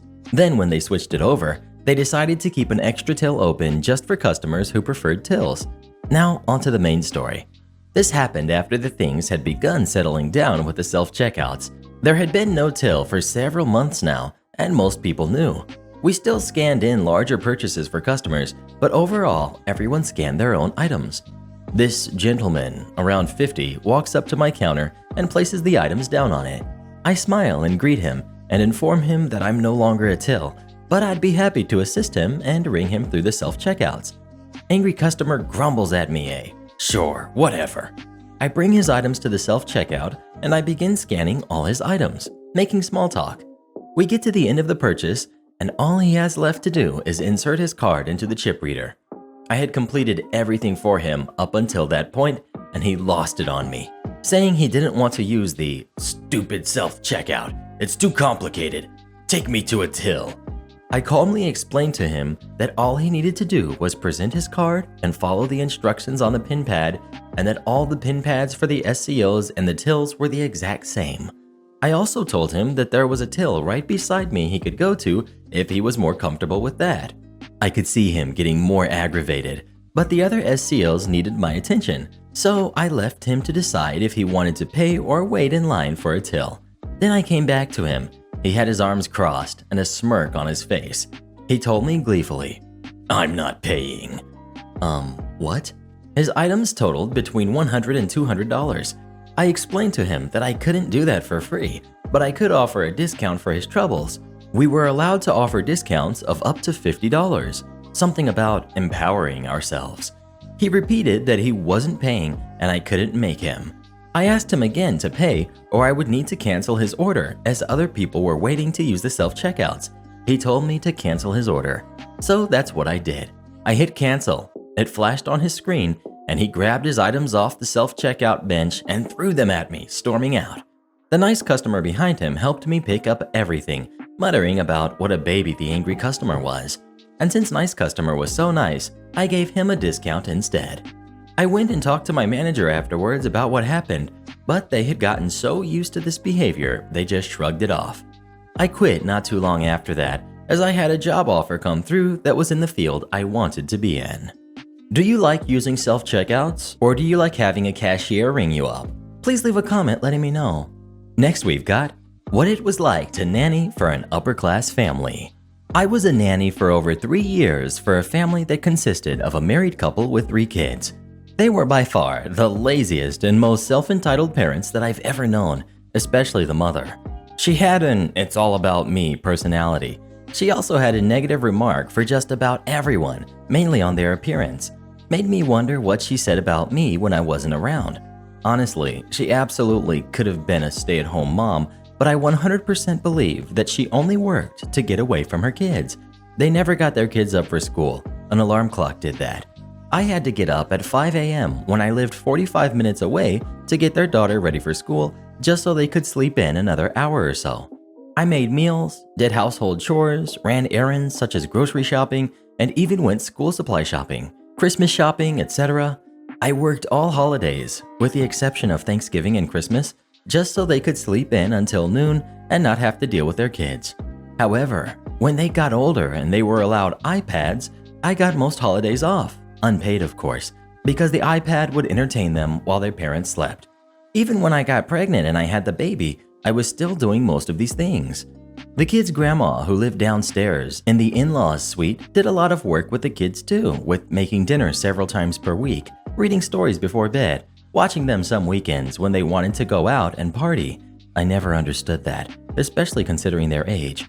It didn't help that I was severely underpaid compared to the other nannies in the area, but I loved the kids, so I made it work. After I had my son, I got handed a piece of paper with my new hours. Basically, it was a lot of driving around to 3 different schools, going home for a few hours, then going to 2 different schools to pick up kids and to the bus stop to get the oldest. This was never a sit-down discussion to make sure I'd be okay with this, especially with a new baby.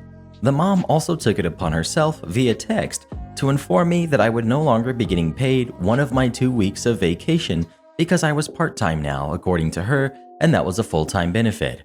I was still working 35 hours per week, an average, which in the state I live in, it's considered full-time. So mind you, it was their brilliant idea to let me continue to work after having my baby. They told me that I could bring him, knowing that newborns require a lot of attention. Nothing went undone. I still did all of what I listed above, and some despite having a newborn. That didn't matter to them, because the minute my baby was having a bad day, he had colic, I got extreme lip for not playing dolls with their 4-year-old. The mom said, and I quote, "My kids are #1 priority over him." Him meaning my son. I was floored over the lack of compassion, though I shouldn't have been. This is the same mom who tells her kids that they're the reason she hates coming home, giving them an iPad for all hours of the morning so she can sleep in, yells at her oldest for getting a B in math when math isn't her strongest subject, and shows blatant favoritism towards her youngest, the one I got chewed out over. She knows he had stomach issues, she knew he was a newborn, she didn't care. I called my husband on the way home crying. He told me to drop the baby off, go back and give them a 2-week notice. He told me that it's clear that they need me more than I need them. Between the way she said what she said and how she handled my hours and vacation time, enough was enough. I got a series of texts from the mom begging me to reconsider and that I am a great nanny who is the whole package, blah blah blah. I stuck to it, worked my 2-week notice, and didn't look back. Grandma was mad at me for not reconsidering and talking with them. Why should I? I was basically denied a conversation about my new hours, new responsibilities, and vacation time. I didn't owe them a darn thing. She was likely mad because she probably inherited a lot of my responsibilities. It brings me so much happiness knowing that they messed up and that they're suffering because now they actually are being forced to be parents. I would also like to add that about 8 months before I got pregnant with my son, I was shocked to find that I was pregnant 100% naturally when I had what was at the time unexplained infertility. We later found out it was PCOS. She made it very clear that she wasn't happy with the pregnancy and questioned everything the doctor said about my pregnancy. She didn't believe that I was pregnant with twins and also didn't believe it when they told me I had a subchorionic hemorrhage and that it could end in a miscarriage. I was terrified of losing a pregnancy that was a miracle in the first place, and she literally screamed at me and told me, "It's not that serious. You're not the first person to ever be pregnant. Chill out." I just started bawling right there, and she stormed upstairs and slammed her door. She came down 15 minutes later and started talking to me like nothing had happened. I was still upset, so she only got one-worded answers. Then she had the nerve to ask me what was wrong with me. I literally went off on her about how her reaction was uncalled for, and she told me that I was stressing her out and that she can't deal with it. I replied with, "Are you serious right now? You're stressed? What about what I'm going through? Regardless of if the doctor is wrong or right, I don't need that from you." She later apologized, but surely enough, 2 weeks later, it was indeed a miscarriage and was indeed twins. Even after my loss, she kept nonchalantly telling me to hold off on kids, that her insurance was so messed up after her birth that she almost got postpartum depression. Kids are a huge responsibility, and that I had my whole life ahead of me. I'm glad I didn't listen, because with my condition, it isn't easy getting pregnant. My boy is 1 now, and he's my world. I couldn't imagine doing anything differently. I wanted to quit after the heated exchange, and quite frankly, I should have. I really did love those kids though. I felt like they needed consistency in their lives, and I felt as if no one could care for them like I could. At the end of the day, it wasn't about me anymore. I had to move on with my life for the sake of my son. I never realized how toxic the situation was from start to finish until I decided to separate myself from it. I'm proud to say that I landed a new job my last day on the old job. I got Employee of the Month within 5 months of working there and get told daily how appreciated I am, and it truly shows. Karen loses it on poor cashier because she couldn't give her money to feed her kid. Today, I ran into possibly the most entitled Karen and goblin I've seen in a while. So a little backstory. My best friend is British, while I'm Latin American. As an early birthday gift, she sent me some cash through Western Union for me to get my nails done at this incredibly fancy salon I'd been wanting to go to for a while, and I had to pick it up at this agency where you can collect cash or pay bills. When I got there, there was a huge queue, but since I was on a tight schedule, I had no option but to bite the proverbial bullet and queue. Anyway, I walked over to the queue, whipped out my Nintendo Switch, and proceeded to search for moons all over Mario Odyssey's world. After maybe 5 minutes, a young woman that was already in the queue told us that Western Union's system was down and that we had to wait. I weighed my options and decided to stay around for a little while. Otherwise, I'd have to pick up the money some other time. Just as I moved out of the queue, Karen and her goblin made their appearance. The woman had to be in her late 40s, early 50s, and her kid was around 4. She already had this "I need the manager" look about her, and when she heard what the young woman had said, she saw the opportunity to rant, and you can bet your butt she took it. She complained about how slow the cashier was, about the fact that she had been there for 40 minutes already, about how the cashier was probably so slow because she didn't know how to do her job. I tuned her out and went back to my game. When Karen noticed no one was paying attention, she went back to the queue, intent on getting her money, even if the system was not up and running. As I said before, The queue was huge, so it was a good 20 minutes before Karen got to the cashier. While we waited, her goblin ran around the place, screamed, and kicked the walls over and over. So much so that he left countless imprints of his shoe on the walls. Meanwhile, Karen said nothing and let her kid do as he pleased. An old lady tried to gently calm him down, but he simply wouldn't listen. Anyway, when Karen finally made it to the register, the conversation went like this. Karen, I am here to get my money. Cashier, I'm sorry, ma'am. The system is still not working. I suggest you try again around 3 p.m. It was 12 p.m. The system should be up and running by then. Karen lost her mind right then and there. She started screeching. No, that is not happening. I'm not moving from this spot until I get my money. Cashier, ma'am, as I told you, there's nothing I can do if the system isn't working. That's a lie. You are a liar. You don't know how to do your job. That's what's going on here. You are a new employee, and you are useless and don't know how to do your job. Cashier, visibly upset. Ma'am, I've worked here for over 1.5 years. I know how to do my job. If the system is down, there is BS. Why don't you restart your computer? Why don't you try to fix it? I want my money now. You probably want me to come back at 3 p.m. because that's when the other cashier clocks in, and she, unlike you, knows how to do her job. By this stage, everyone in the queue was either baffled, angry, or a mixture of both. The guy behind her was livid. He walked up to Karen and told her to shut up and leave the cashier alone because she was no one to give her orders, especially when it was clear she had no idea what she was talking about. Karen didn't back down. I'm not shutting up. This woman has my money. I need the money because I have none left. Not even to pay for the bus back home or buy my son lunch. He is hungry and has been here for 2 hours already. Not true. Nobody seemed to care much about this, and they tell Karen to get out because she was holding everybody up. Seeing as the system was down and the situation was a sideshow, I put away my Nintendo, turned on my heels, and I started to walk out of there, towards the Starbucks cafe inside the agency. Just as I was walking out, I bumped into the same young woman who had let us know the system was down. Young woman, the system's still down, right? I nodded. Young woman, oh, well, I guess I'll have to go to another Western Union to get my money. Now, I've been using Western Union for years, and I know its ins and outs. If the system is down, then every single Western Union agency won't be working. I told her that it was pointless for her to try and go somewhere else and suggested that she wait like the cashier said, since it wasn't unusual for the system to fail every once in a while. Unluckily for us, Karen overheard. She had been kicked out of the queue, but still wasn't done. She made a beeline for us, ready to talk crap about the cashier. Karen, that useless jerk has no idea what she is talking about. How does she know that the system would be up and running by 3 p.m.? Is she a witch or something? I don't think so.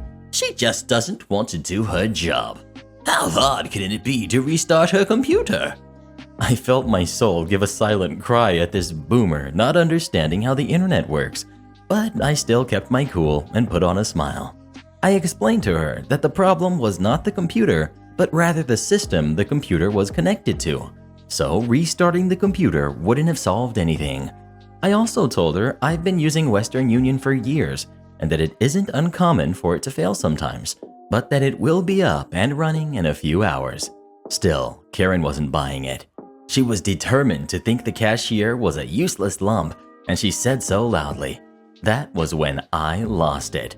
Me. Listen, the cashier did nothing wrong. There is a problem in the system. It's not working anywhere right now. What part of this do you not understand? But the woman didn't even... No, stop it. She did nothing wrong. You were in the wrong. You can't talk to people like that. You were rude. I kid you not. Karen gave me a death glare. And what do you know? You weren't here before. She made me wait for hours, and my kid is hungry, and I have no money to feed him. But what do you know about dealing with an upset child? She was right. I don't deal with an upset kid. I deal with 30 at a time because I am a teacher. Anyway, after she said that, I told her it wasn't the woman's fault her kid was hungry or that she had no money for the bus. She still had no right to talk to the woman like that. Karen waved me off, rolled her eyes, and said something about me not knowing crap. I smiled to myself, loudly clasped my hands, and said, "Well, looks like being a jerk runs in the family." Karen stopped dead in her tracks and spun on her heels to face me, ready to attack. She started screaming at me that I have no idea what it was like to have a hungry child. I never got to hear the rest of her sentence because I was done with her. I had turned on my heels, marched into the nearby Starbucks, and slammed the door behind me, leaving a livid Karen talking to herself. Next we've got, the student has become the master. It's the early 2000s and I am a senior in high school. My graduating class had 800 students in it, and the class itself was a massive campus broken up into around 6 buildings. The first day of my senior year, we spent the entire day in homeroom. You would only visit homeroom maybe 3 or 4 times a year at this school. It was just an easy way to break the student body up into manageable groups. If every student has to do a thing, line up by homeroom. If a teacher needs an arbitrary way to break up the class into groups, homeroom building letter. Want to check out a book? Name and homeroom. Want tickets to prom? School ID and homeroom. School needs to make sure everyone watches a presentation. For hour 1, please go to homeroom. For all this homeroom talk, we actually sat in the room twice my senior year, and in the case of my room in particular, only once. So it is the first day of school. I have my schedule in hand and am headed to my homeroom, room A003. So, a building in the basement. Room 3, there it is. I sit down well before the bell and manage to snag the last of the 16 desks in this broom closet of a room. Shortly thereafter, we are a standing room only. And by the time the first bell rings, we upgrade to 1 sardine tin worth of students. 36 students, 16 desks. We haven't even gotten to that class yet, but things are not adding up. My homeroom teacher stands in the doorway, takes one look at his sardine students and says, "Nope, everyone out into the hallway." So we all march out of our clown car classroom. The teacher then takes us to room A004, which is over twice the size and has plenty of desks. The teacher tells us, "Just write A004 on your schedules. If you are asked your homeroom number, say A003. But if you are told to go to homeroom, come here instead." Fast forward 1 school year. It's the last day of school. Now, for obvious reasons, no sane teacher in this district would think to demand a class of seniors to do anything on the last day of high school other than watch the clock. We are sent to homeroom. Now, I just so happened to measure in at 6'2", and my hard-grown peach fuzz beard had matured into a wonderful dark brown. All those nights of standing in the mirror using sheer willpower to make it grow more had paid off. And the icing on this cake was the fact that I had elected. Okay, so we had some family stuff to go to, and I would have to leave the school and drive to said family stuff directly. So I was dressed in my Sunday best, a full-sleeve collared button-down with slacks and my nice leather formal shoes. These 3 things became the trifecta for this series of events. The bell rings and no teacher. Okay, maybe he's late. 10 minutes after bell. Maybe he's really late. 15? 30? So there was nothing but chaos in the classroom. Everyone was doing whatever they wanted with no hands barred. I elected to doodle in my notebook, like the cultured young adult I was pretending to be. That is when my pencil broke. So I get up and head over to the pencil sharpener and get to sharpening. I stop and admire my handiwork when there is a knock at the door. This kills half the noise in the room. I open the door to find an older, 5 foot not an inch more, looking the 14 inches up at me. She hastily explains that her class is missing. Before I get a word in, she shows me a piece of paper. She is a substitute teacher, and she is subbing for our homeroom teacher. The class is down to hushed whispers as everyone is listening. I just look at this poor lady as she explains that all the kids just haven't shown. Not a single one. Is this A building? This is A003, right? At this time, one of my more quick-thinking classmates raises her hand and says, "Mr. OP?" This clues me in, and all the pieces click into place. I excuse myself and address the class, asking them to please keep it down and keep out their health books, page 107. Without a single misstep, my comrades in arms all grab their books and turn to the page. Not one word is uttered for fear of breaking the voodoo that we were casting. My fate as the teacher of A004 was sealed at that point. I give the substitute instructions to get to the main office and tell her to double-check the assignment.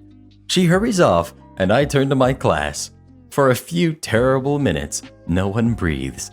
Then, when we hear the sound of someone ascending the stairs out of the basement, we all burst into laughter. Now begins phase 2, sealing the deal. A few students rush up and scribble health-related notes up in the whiteboard. I grab my health book, turn to the fateful page. Wouldn't you know it? Human growth and development. Nice.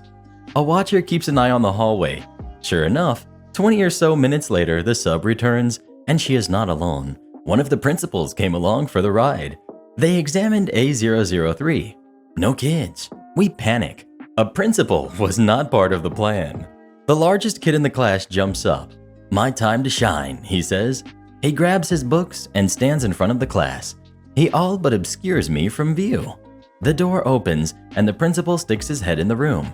Big Kid is halfway through describing the precise medical definition of a particular part of the male body, not the one you are probably thinking of, by the way. And without even a double take, the principal is gone. Victory! We spend the remaining 6 or so hours of class completely unsupervised. It truly was the best day of my high school career. Edit for clarification. The sub sat in the old homeroom and did not get sent home.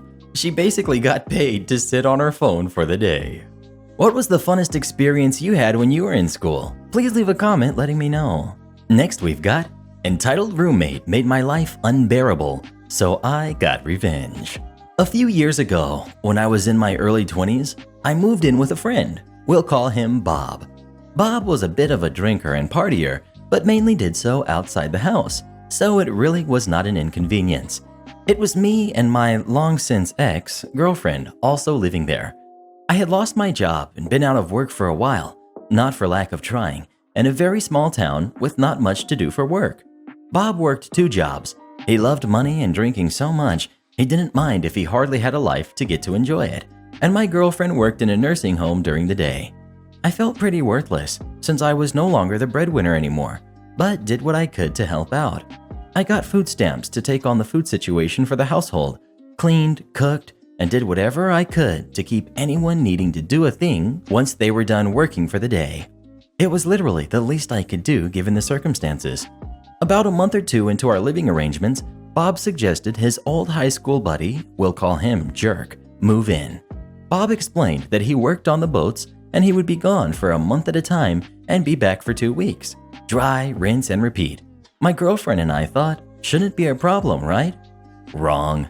From moment 1, day 1, Jerk was a major passive-aggressive jerk. Bob walked him over to introduce us, and he shook my hand in a manner that he was obviously trying to crush my hand and intimidate me.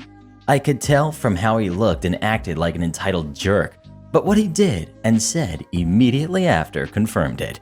"So, you don't work and live here rent-free? Must be why Bob asked me to move in. Sure is nice for you, huh?" Before I could say anything, Bob spoke up and clarified that while I didn't work, I kept the house clean, cooked, and kept the fridge stocked.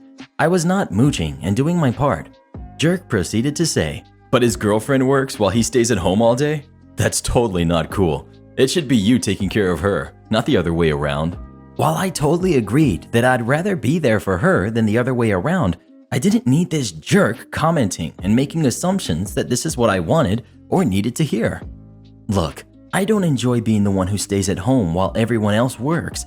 I'd rather be out there working, contributing, and doing something worthwhile. This is not something I chose. If someone called me and offered me a job right now, I'd take it in a heartbeat. I'd prefer it if you stopped inferring that I'm just a lazy bum, I said as politely as I could, despite how angry I was. Jerk looked at me like I grew a second head or something and told me to calm down, like he hadn't said anything that was the least bit insulting, even though he clearly had. He didn't apologize, of course, and he eventually met my girlfriend when she came home. Jerk was very polite and proceeded to make passive passes at her. "We need to find you a working man," or "You could use someone like me to treat you right."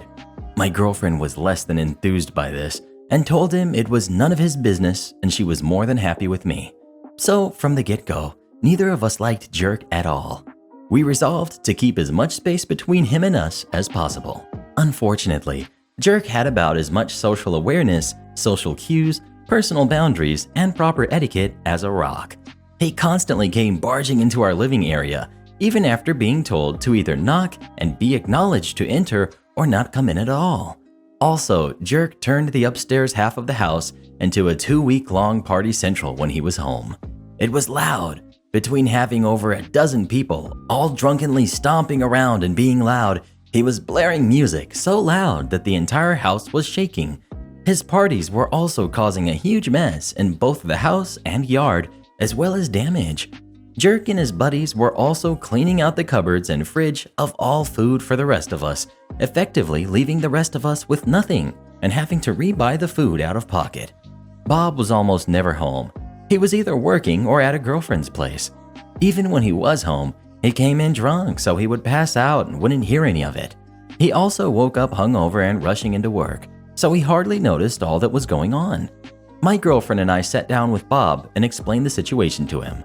We explained that we had tried talking to Jerk and telling him that he needed to quit coming into our living area all the time and to either politely keep it down so my girlfriend could get some sleep for work or take it elsewhere. We told him about the food, the major mess he was making, and the damage to the house. Bob was livid. He told us that he'd have a talk with Jerk and fix it. We hoped that would fix the issue. Wrong. This clearly, like everything else, didn't get through to him, and from there, it only got worse. The intrusions into our living area were more frequent, ruining our lives when Jerk was home, and the parties got even bigger and more out of hand. A couple of times, the neighbors actually called the cops on Jerk's parties, and he still wouldn't calm down. It was a nightmare. We now knew that the situation would never improve, and further complaints would only make it worse than before. We couldn't move out given our financial situation, and between us and Jerk, being Bob's oldest and best friend, we didn't want to risk getting kicked out for causing issues.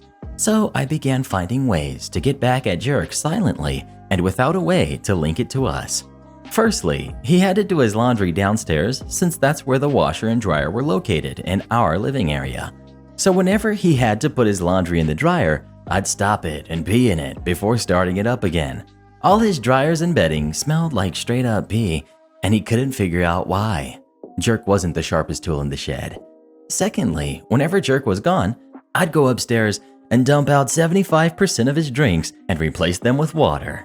This reduced how loud and rambunctious he'd get, with the added bonus of having to go out and get more in the middle of the night. Effectively, we cut down the disruption by 50%, but it still persisted. Thirdly, I would also, just for fun, put his toothbrush in the toilet while he was out and put it back. Jerk started complaining that he constantly tasted something gross every time he used his toothbrush and that he couldn't understand why. This was just icing for me, but he actually had a lot of trouble hooking up with anyone because of it. Eventually, despite all of this, it didn't rid us of either his presence or behavior, and it was still taking its toll on my girlfriend. This had continued for a few months before I concocted a way to get him out of the house longer. Jerk always left on the last Sunday of his 2 weeks off in the morning to return to the boats. He also had a big fancy truck with huge custom tires on it. These tires typically ran about $300 to $400 a tire and were special order tires, hard to find outside of ordering them online. So I started putting nails under a couple of his tires before he left, so they'd puncture his tires when he left, but they wouldn't go flat immediately. He'd get to the boats fine, but his tires would be flat. Jerk would have to stay a week or even the whole 2 weeks special ordering or tracking down new tires while he was stuck in the town he was in at a hotel. My girlfriend and I would either have just 1 week of misery or the whole thing being peace and quiet. It was glorious. This continued for about 2 or 3 months before Jerk finally couldn't take all his misfortune anymore. He told Bob he was moving out when he got back and that it was because everything was going wrong since he moved in.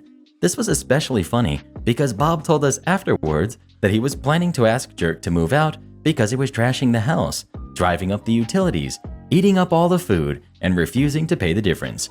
Jerk finally showed up a week late from the boats because of the tire situation, so there was no time for him to relax.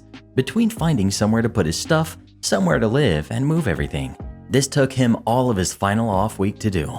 Finally, on his last day, Jerk came busting into our room and started being rude and saying he was leaving because everything had been going wrong and felt off since he moved in, clearly wanting sympathy or something. We just nodded and said that's tough while going about our business. Jerk just kept going on and on about everything, despite the fact that we weren't paying him any attention and you could clearly see that we didn't care about what he had to say. Finally, we both got fed up and just looked him dead in the eye and told him he had been a terrible roommate who had no respect for anyone and that he deserved everything that was happening to him, plus some. He stormed off and we never saw him again.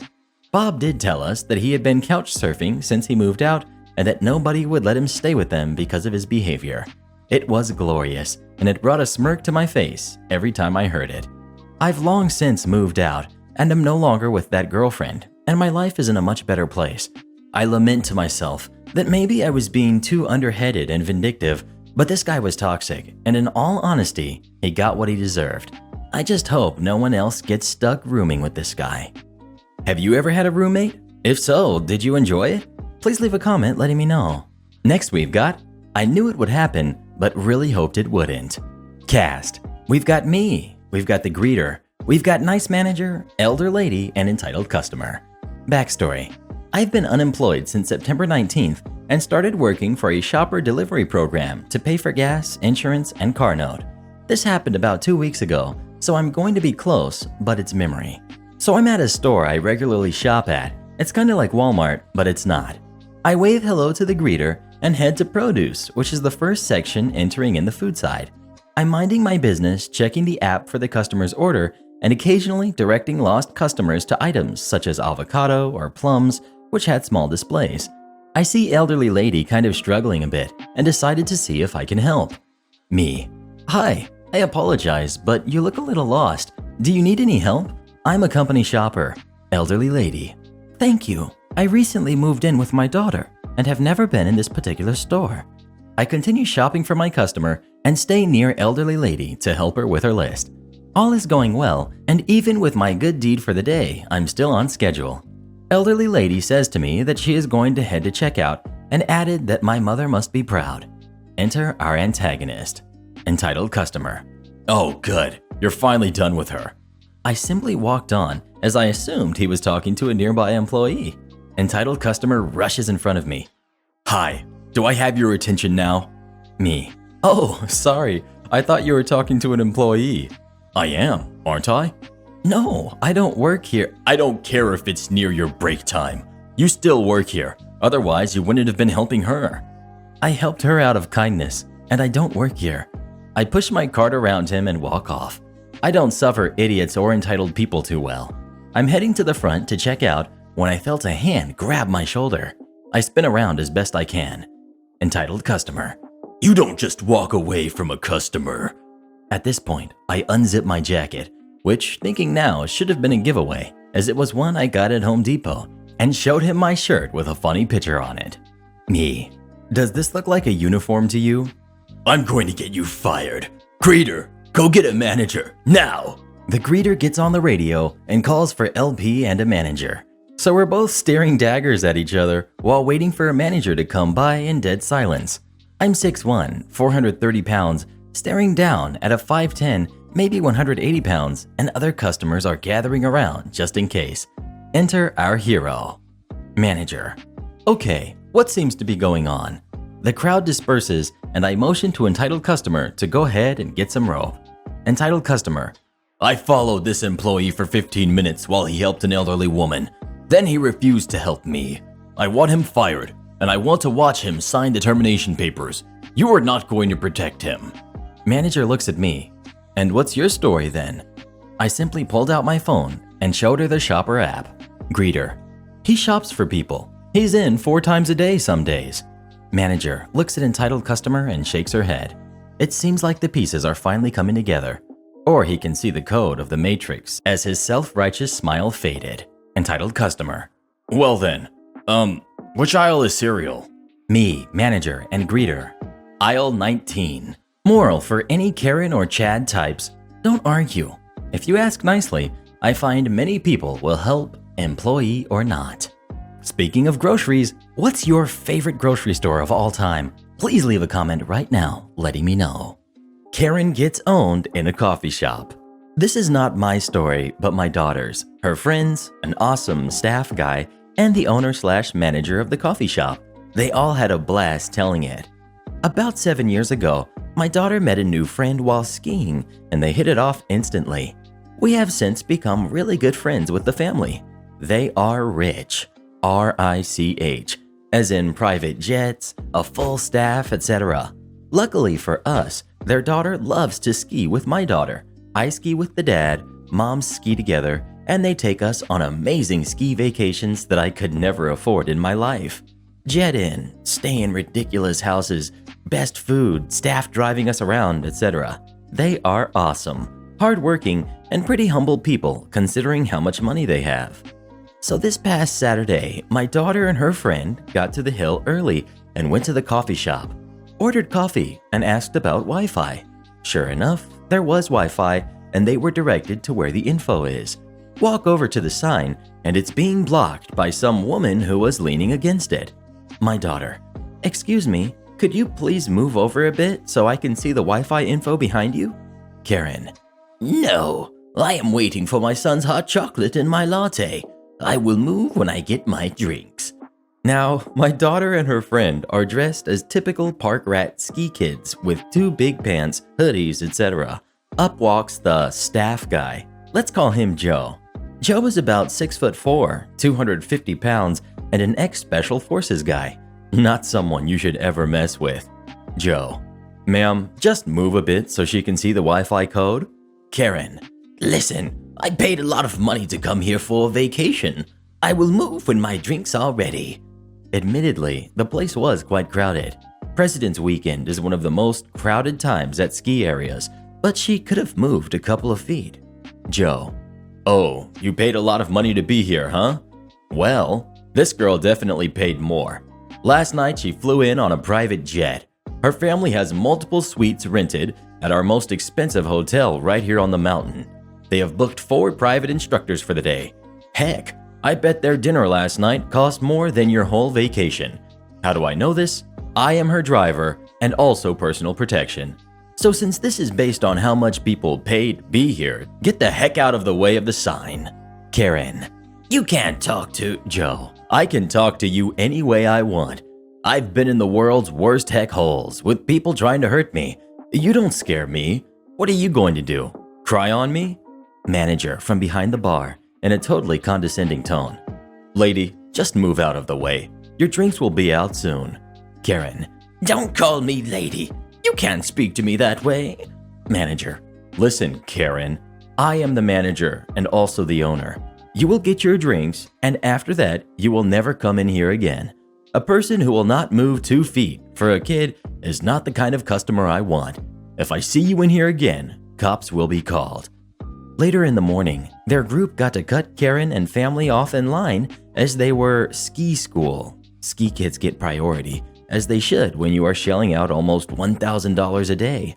They then waited at the top, and my daughter carved right in front of Karen with her twin tips, which throw a huge rooster tail of snow right into Karen. I heard this at lunch and immediately decided I needed a coffee before going back out and booked it to the coffee place. I had a description of the owner/manager, so I immediately sought him out. Me: hey, I heard you got a woman to move so my daughter could see the Wi-Fi sign earlier today. Manager: yeah, that lady was a real jerk. Me: did you really call her a Karen? Oh yeah, she was the definition of a Karen. Me: Reddit? Manager, laughing his butt off: definitely. That is where I learned about the Karens. Me: so where should this go? I was thinking about rSlash_EntitledParents. Manager: what is that sub? I'm just usually in the service-related ones. Me: when you get home, crack open a beer and have a look. I think you will love it. It is definitely where this story is going. Have you ever been skiing, or how about snowboarding? Please let me know. And while you're at it, please give the video a thumbs up, it really helps me out. Next we've got threaten my roommate, enjoy failing your class. During my second year in college, I lived with 3 friends in a house that had another 4 guys living on the other side of the house. The 2 sides of the house had a lot of mutual friends, as my roommates had known them from high school. So we had tons of parties together during the year and got along pretty good, until a few months before final exams. Each side of the house had its own electric, water, and cable bills, which we paid separately. I always handled our bills and paid them each month, but our water bill was actually in my roommate's name. I'll call him Bird. So one day, the biggest jerk on the other side of the house, LaJerk, who handled their bills, walked into our house when I wasn't there and confronted little Bird and yelled at him saying we owed him over $500. Apparently, their water bill each month was about $125 and ours was $40 to $50. LaJerk thought there had to be a mistake in the billing, so we should split the bills down the middle. After I was told about this confrontation, I contacted the water company and asked about the billing. I was told over the phone the bills were specifically split up to each side of the house, but a person would come out to check the water meters. The next day, a technician stopped by and looked at the meters to make sure they were operating correctly and that they were billing to the separate sides of the house. He confirmed there wasn't an issue with the meters or billing and basically said they are probably using more water. End of story. I told my roommates about this, but because of my schedule, I didn't see LaJerk for about a week. During that time, he confronted little Bird a couple more times, who told him about the water company's position, but again, he was yelled at inside our own house and was again told that we needed to split the bills with them. Then the weekend comes. My roommates and I head to a house party hosted by some mutual friends. At some point during the party, I was in the front yard when a friend runs up to me and says LaJerk is trying to fight little Bird. We run to the backyard and through about 50 people, I can see LaJerk with his roommates behind him in the middle of the circle pushing Bird, yelling that he owes him money, and he throws him into a beer pong table where he had held him down, saying he was going to beat Bird up. I nearly lose my mind as I see this and immediately grab LaJerk, say a few choice things, and shove him away. I wanted to do more, but it wasn't worth it. Yet. So LaJerk and I actually had a class together. We weren't friends, never sat together, and since the whole water bill incident, we never even looked at each other in the 500-person lecture. He always sat with one of his roommates, and I sat with one of my best friends, Rose. As the water bill fight somewhat subsided and the final exam got near, LaJerk and his roommate started to act more civil and would even make small talk to Rose and I in the hall about the final worth 75% of the grade, topics to study, blah blah blah. They knew Rose and I had A's in the class. It wasn't a very difficult class, but I enjoyed it and actually studied quite a bit and knew I'd probably get an A, and maybe I had let Rose cheat off me in the first test. I told Rose I had a feeling LaJerk and his roommate were up to something since they were being so nice and that I expected them to try and cheat off us. So I came up with a plan if they tried. Now the format of the test is important. It was a packet of questions with the answers A, B, C, and D listed vertically, and then you transfer your answers to a bubble Scantron, which is another sheet of paper that gets put through a machine. Not sure how familiar people are with it. With this format, I told Rose that I would circle an answer, she would look over and circle the same answer, with a big circle, ensuring that anyone looking could see. We would do this for the entire 100-question final before marking our answers on the Scantron. The key to the revenge plan was that the actual answer was always going to be the answer directly below the circled answer. So if we circle A, the answer we put on the Scantron is B. If the circled answer is D, the answer we put is A. For a few days, I kind of thought I was being weird and crazy to come up with this plan because there was no way this guy actually thought he would cheat and I was blinded by anger. Either way, when the day of the final exam came, we got to the room early and I sat on the far right seat of a row with Rose to my left. Guess who strolls in and decides to sit next to us for the first time all year after he threatened my best friend a month before? Oh yeah, LaJerk. Dude had no shame and snuggled right in the seat next to Rose with his roommate next to him. Rose and I could barely believe it and had to use some serious composure before the test started. The two of us operated like a well-oiled machine. We circled our answers large, and at the end we went back through and marked the correct answers onto the Scantron. During the test, we could both see LeJerk and his roommate leaning and copying our circled answers. Unreal. Fast forward to the summer break, and LeJerk's roommate came over to our side of the house when he saw Rose was there with me. He opened a beer and chatted for a bit before he finally got to what we were waiting for. So, how did you guys do on that test?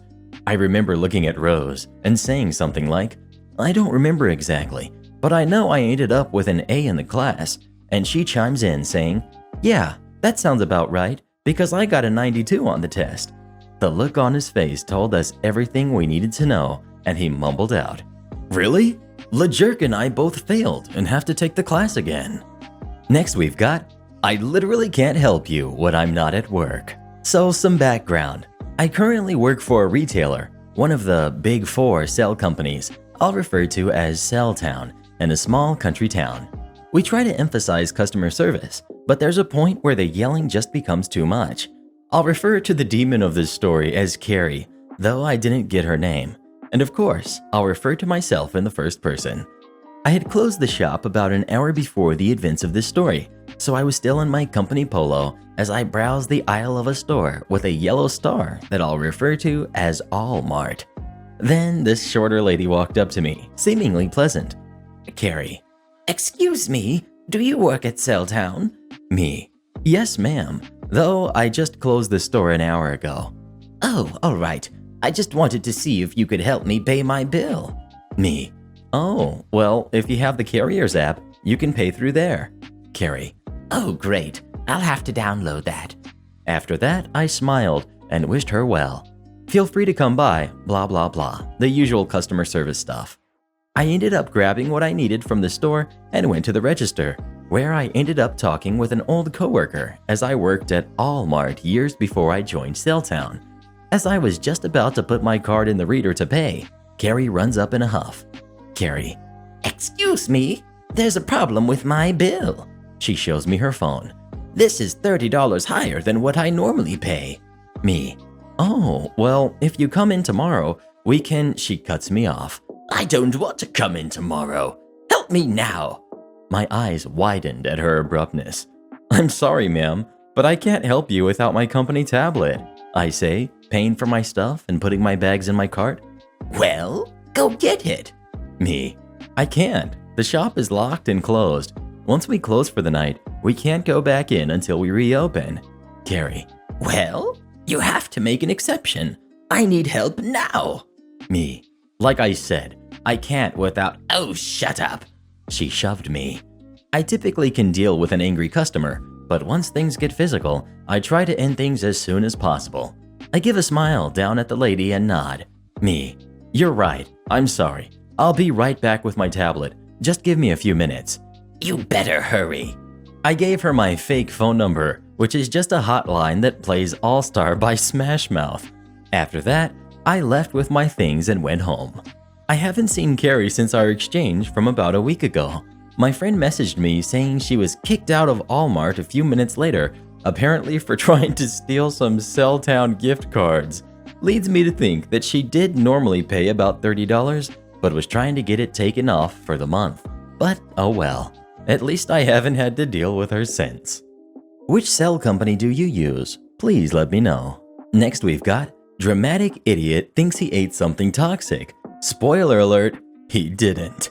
Last month I started working at a store that caters to rural farmers. In the store, we have everything from feed for livestock to candy and clothing. It truly has a little bit of everything. I'm not rural myself, but I quite dig it. I say this because I see now that we get all types of customers. Sure, we mostly get people that have acres of land and livestock that need tending. We also get families coming in for pet food and clothing. There's no one that can't find anything at our store. Oh, and we give free popcorn to all of our customers. This detail will be important for this story. One day I'm talking to a coworker about how his day is going and stuff. You know, just BSing and stuff. That's when a customer on his cell phone comes over in a huff and asks, "Where are the restrooms?" Not an uncommon question. They're in the back of the store and not clearly labeled, so we get that a lot. My coworker explains from where we're standing. If you head straight back, they're behind the car batteries. Pretty simple and effective explanation. Not for this guy. He shouts, "I don't know where that is." I step in and say, "Sir, let me show you." I walk the man straight back, behind the car batteries, and lead him there. He says, "Thank you," and moves on.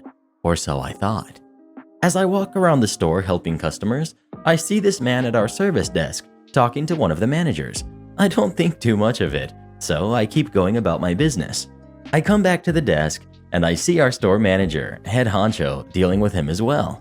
So immediately, I can see this guy is probably being just as high maintenance with them as he was with us about the restrooms. The store slows down, and I get curious. I meander around the service desk so I can kind of eavesdrop. What I gathered is this. The man was walking around with his bag of free popcorn. He picked up a chemical pond cleaner that uses a blue dye. He got some of the dye on his hands, didn't notice somehow, and continued to eat the popcorn. Once he noticed the dye on his hands, that's when he promptly began to freak out about anything and everything. Apparently, when we caught him on his way to the restroom, he was going to the facilities to induce vomiting, to excise whatever he thinks he ingested. Then he went to the front and began to raise heck. He had our managers on the phone with local health officials, our SDS team that handles our chemical incidents, and the manufacturer of the pond cleaner. He had our managers running the gauntlet for him. The man had his phone out taking pictures of everything. The department manager he was working with said to him, "Make sure you get a picture of the bottle and where it says non-toxic." I didn't see his response, but I'm sure he was less than pleased with that remark. The situation escalated even further when he walked away from the service desk with our store manager following him close behind. The man shouted to the entire store, "This man threatened me. He made a threat to my well-being." Now, my store manager is a big teddy bear of a guy, Southern gentleman, doesn't have a malicious bone in his body, so we could all smell the drama and deceit coming off of this guy. After shouting that my store manager threatened him, the man finds me, looks at me, points at me directly, and says, "Sir, you were there and helped me find the restroom. Did you see any chemical on my hands?" I shook my head and answered honestly, "Sir, I'll be honest. I wasn't looking or paying attention to your hands, so I can't say for certain what was on your hands." He went back to his phone call and walked away to another part of the store. That's when we all saw emergency services and EMTs enter the building with equipment to take someone out on a gurney. I couldn't believe it reached this point. The man was being overdramatic and completely irrational.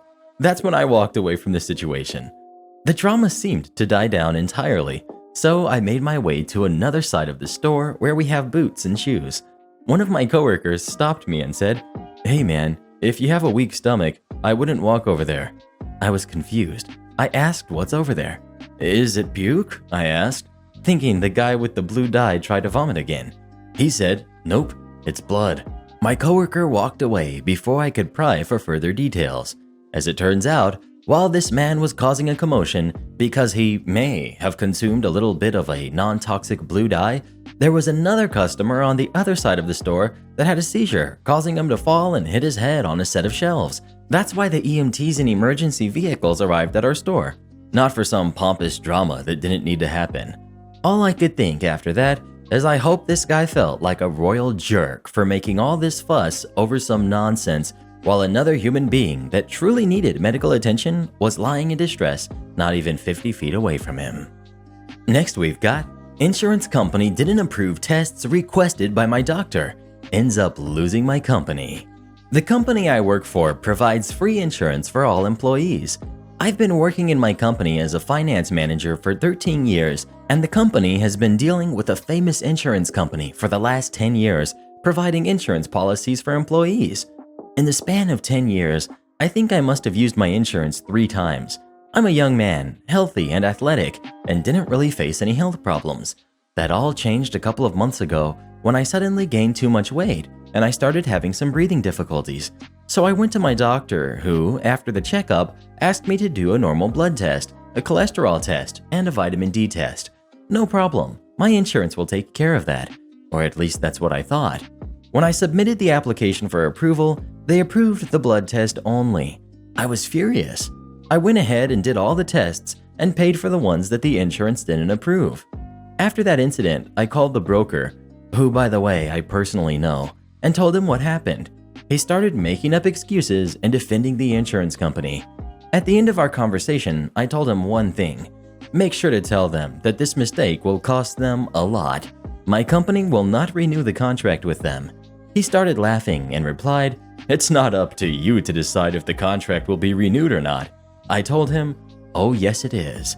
What they didn't know is that my company asked me a couple of days earlier, since I'm the finance guy, to try to find another insurance provider that will give us the same benefits for less, or to get a better deal from the same provider.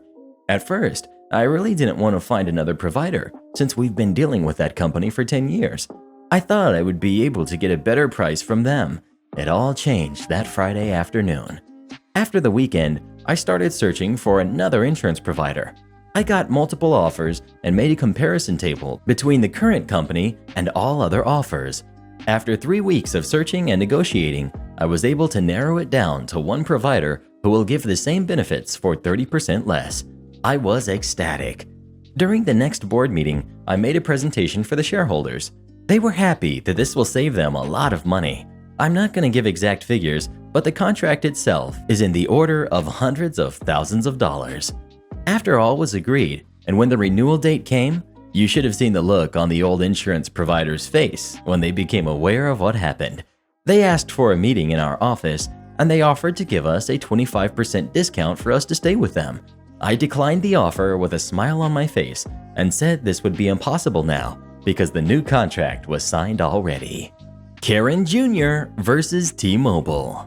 About 15 years ago, I was the acting manager for a mobile phone shop in the UK. It was a third-party retailer that sold all networks but has since been bought out and no longer exists. This girl, around 12 to 14, came in and asked about a cheap prepaid phone that we stocked. Can't remember which one, but it was the cheapest one we had, like £30. We had some in stock, so I started going through its details when she said she needed it on the O2 network.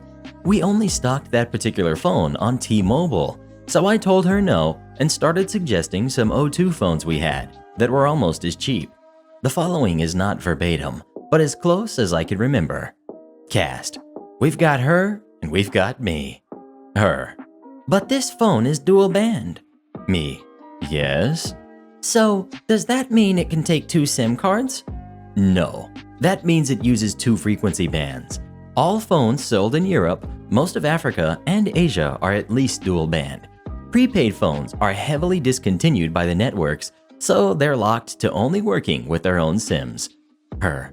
No, my friend said it means it can take 2 cards. Me. Sorry, but that's not what it means. If you put your O2 SIM in that, it won't work. You can get it unlocked, but it voids the warranty and usually causes problems, so I don't recommend it. But my friend said it will work. Is this a school friend? Yes. Okay, well I work in a phone shop. I think it's safe to say I know more about phones than your friend does. I promise you, if you put a non-T-Mobile SIM card in that phone, it will not work. I tell her that she could port her number across or get the cheapest O2 prepaid one we had for about £50. Her. Okay, don't worry about it then. She turns and leaves, and I never see her again? Sadly, no. About an hour later, she comes back and says she wants to purchase that T-Mobile phone. Me. Okay, so you know this won't work on O2? Yeah, sure. Okay, just so you know, all T-Mobile products are not included in our 14-day change of mind policy. Yeah, fine. So, once you've bought it, there's no refund. Yeah, fine. Okay then. I sell the phone and then she leaves forever? Wouldn't be interesting if she did, would it? Another hour goes by and she comes back. There's something wrong with my phone. It's not working. Oh, really? I usually ask for symptoms, etc. at that point, but I already knew what the issue was. Have you guessed what it is? I took the back and battery off, and lo and behold, Nestled in the SIM card slot was an old, battered O2 SIM card. Me. Well, there's your problem. You put your old SIM card in there, not the T-Mobile one that came with it.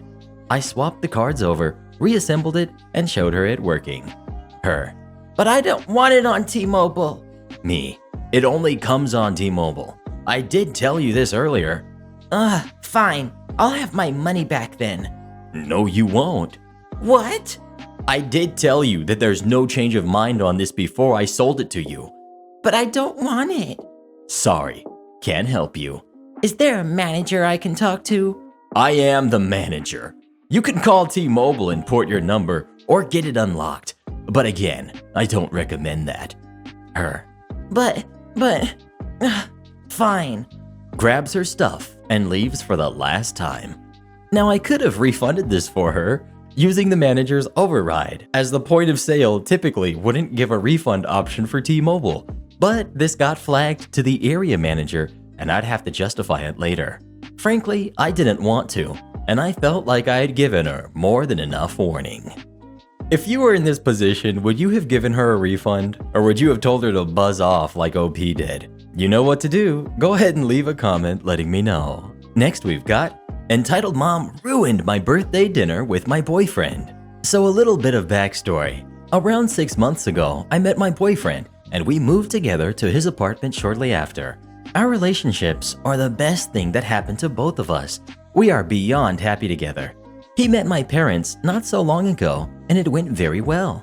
But then it was time to meet his mother. He was always telling me stories about what a horrible person she is, and that her own mother, my boyfriend's grandmother, has no clue how my boyfriend lived with her for so long.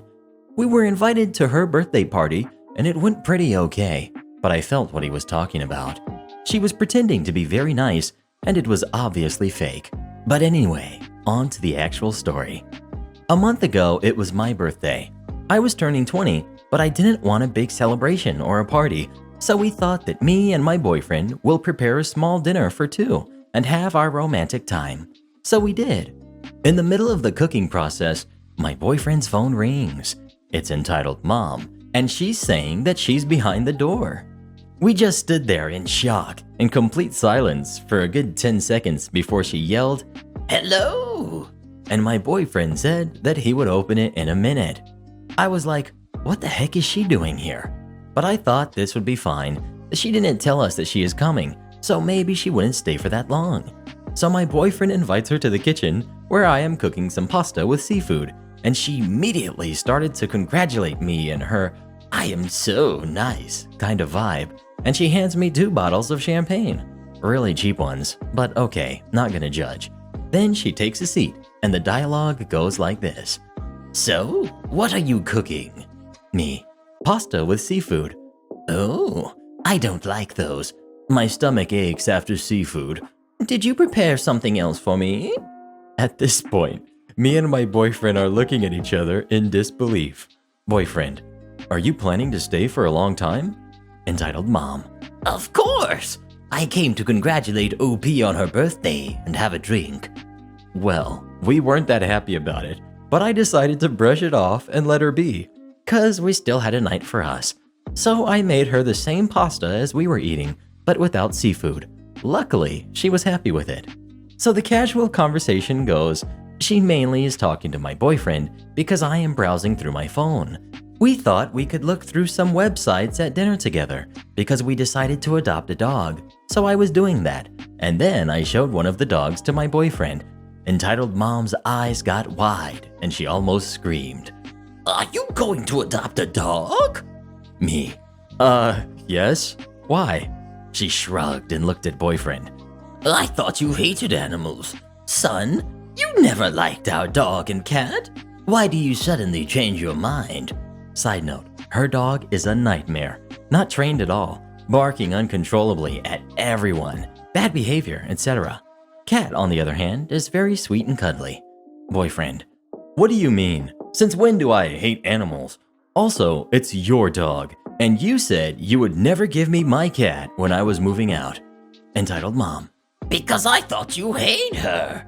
It was silent during the discussion, and we changed the subject after this. Then she said she wanted to buy the country house and move there. Boyfriend started to explain that it's not that easy and she needs a lot of money. Besides, she has a perfectly fine flat which is not that close to the city center, and it should be fine. Entitled Mom: God, I know that it's a lot of money, which is why I thought you can sell your flat and move to mine so I can buy a house. Yours is bigger and nicer. You don't need that much space.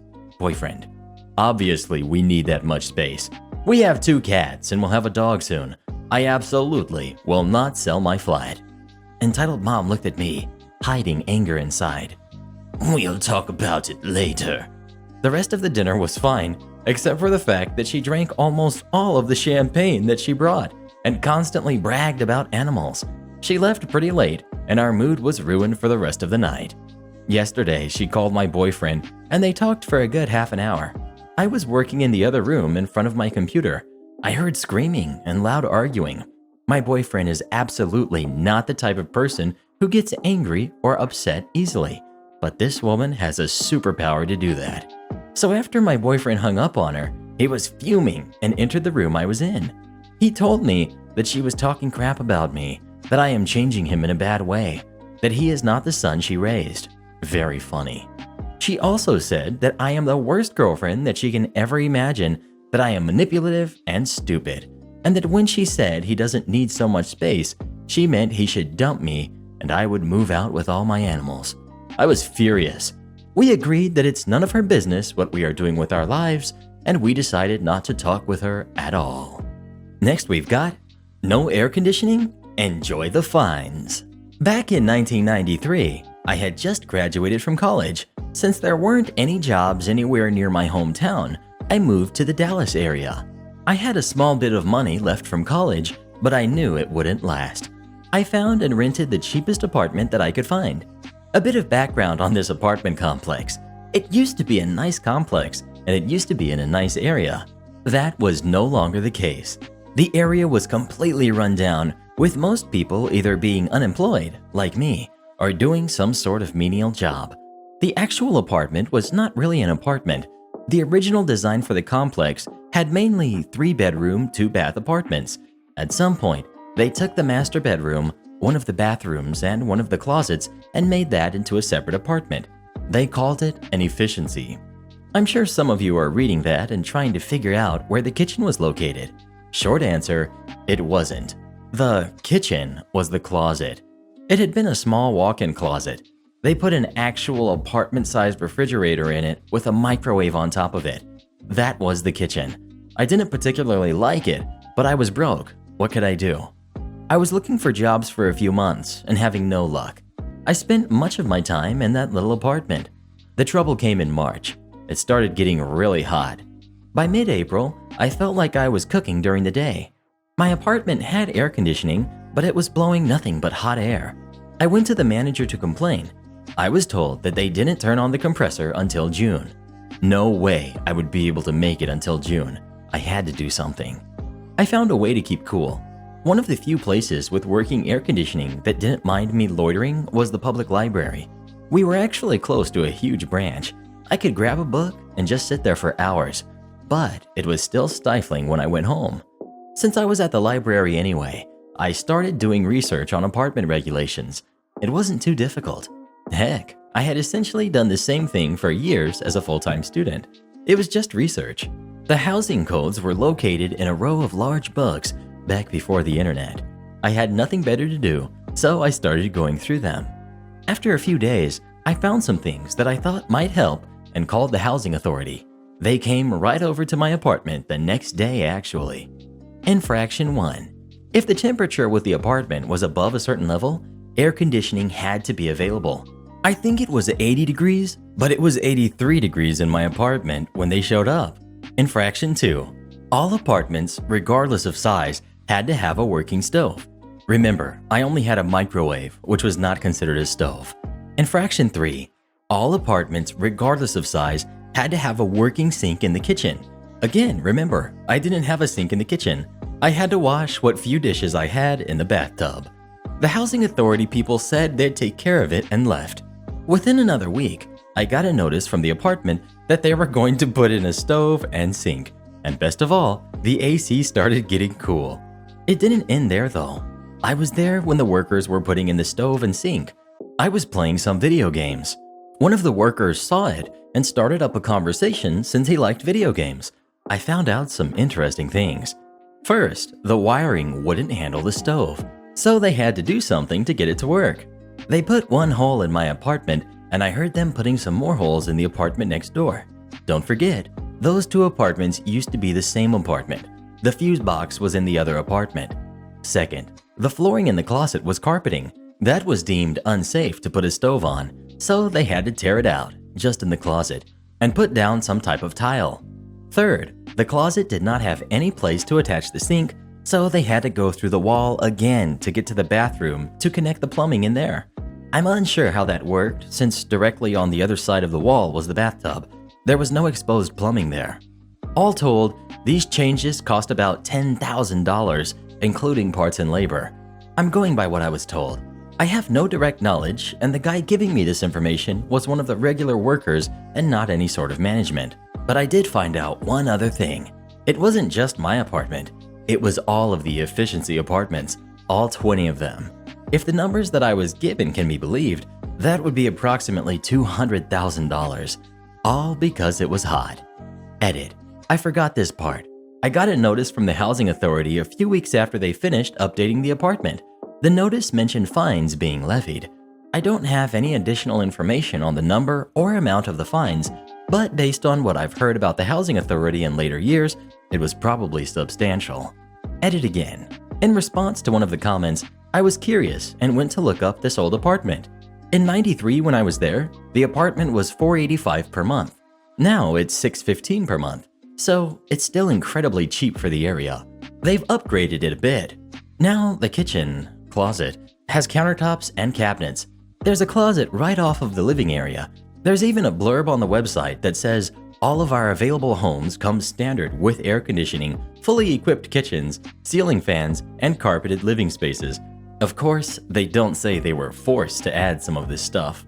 Also, I was taken back by the size. The apartment is 274 square feet.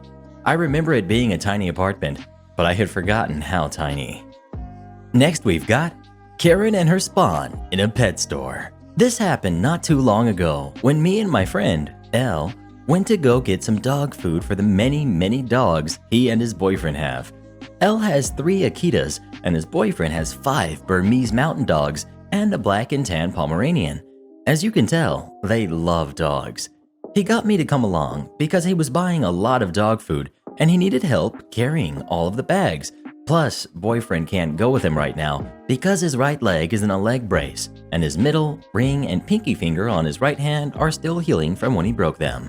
Cast, we've got me, we've got Elle, my friend, we've got Karen, we've got Karen's kid, who was around 12, we've got the employee, we've got Cop 1 and Cop 2.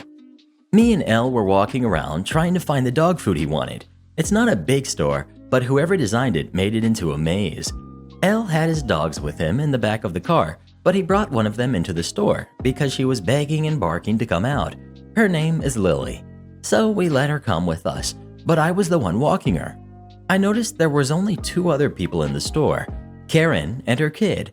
We grabbed around 6 of these big bags of dog food and we were walking over to the cash register. I put the bags of food I was holding on the counter and went over to play with the bird. It's a sulfur-crested bird, and it's extremely super friendly, so the employees let people play with it. Karen's kid. Excuse me. I turn around, and there was Karen's kid standing there with a big smile on his face. Me. What's up? Entitled kid. Can I pet your dog? Me. It's not my dog, but I'll ask my friend if it's okay. Elle, can this kid pet your dog? Sure, I don't mind. Entitled kid begins to pet her, and I'm still playing with the bird when Karen comes over. Karen. Oh, your dog is so cute. Me. It's my friend's dog, not mine. I pointed towards Elle at the cash register. He didn't notice me talking because he was talking with the cashier. Entitled kid. Mom, can I have the dog? Friend and I looked at each other and made direct eye contact when we heard the kid say this. It's not our first time dealing with Karens and their entitled brats. I put the bird back in his cage and walked up to Elle with Lily. Karen turns to friend. How much for the dog? Friend. OP, I need help carrying these. I grabbed the dog food I was carrying before. Karen. Are you going to answer me? Friend. She's not for sale. Karen's kid. Mom, I want the dog. Don't worry, you'll have the dog in a second. We began to walk over towards the door, but before we could get out of the store, Karen blocked the doorway. She looked ticked off at us. I said, how much for the dog? And I said she's not for sale.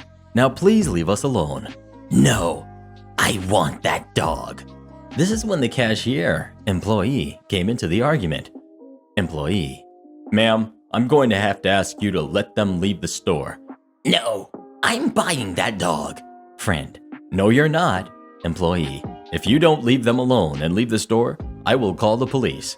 Entitled kid. Mom, I want the dog. Give me the dog. Give me the dog right now. Friend. If you don't move out of our way right now, I will make you. Is that a threat? No, it's a promise.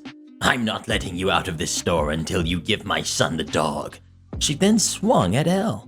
And at this point, I was wondering if she was insane, because Elle is 6'5" and 250 pounds of pure muscle, and she was around 5'7" and looked to be around 160 pounds. Elle dropped one of the bags he was carrying and grabbed her hand before she hit him.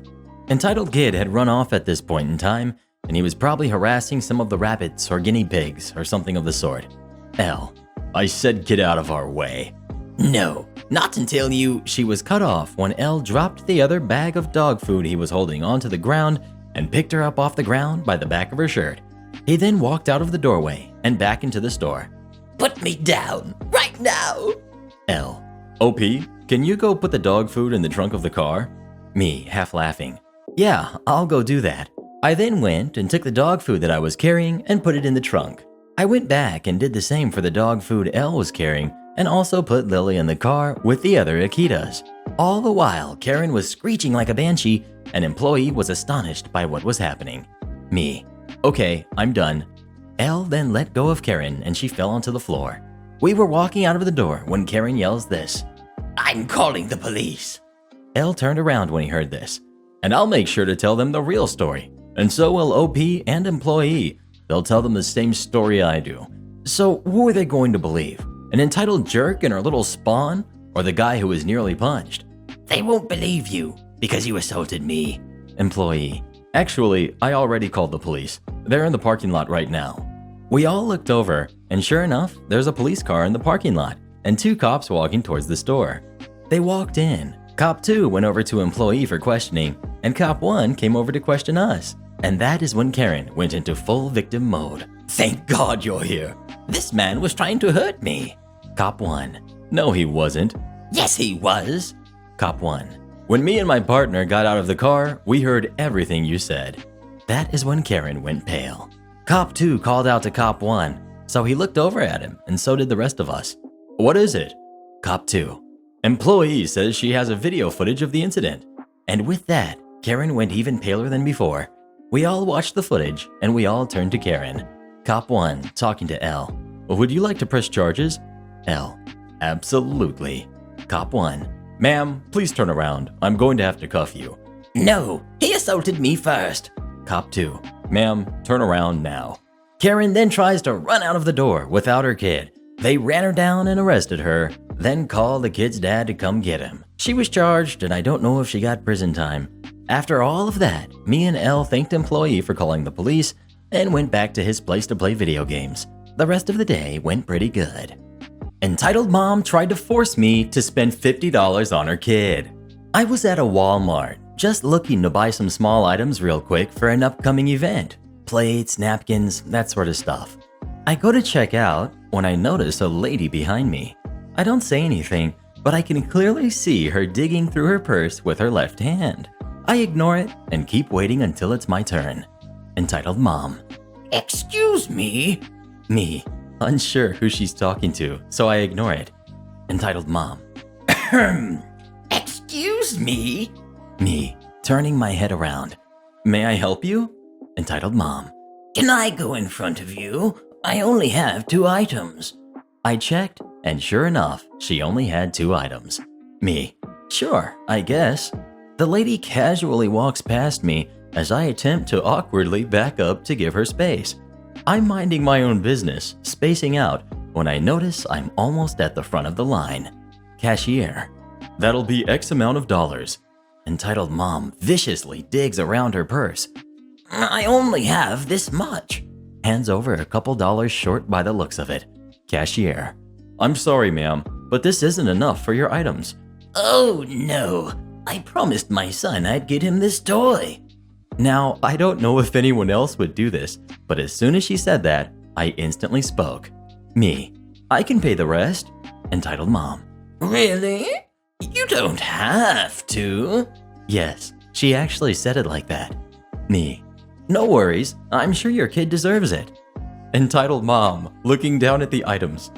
Can I swap this toy out for another? Me. Sure. Entitled mom bolts off towards the other side of the store. I begin putting my stuff on the conveyor belt. I finish up and pay, which is exactly when Entitled mom returns. She puts the new toy on the conveyor belt, along with her other item. The cashier begins scanning, and I patiently wait at the end. Cashier. That'll be insert stupidly high price for her two items. Me. Wait, what cost that much? Cashier.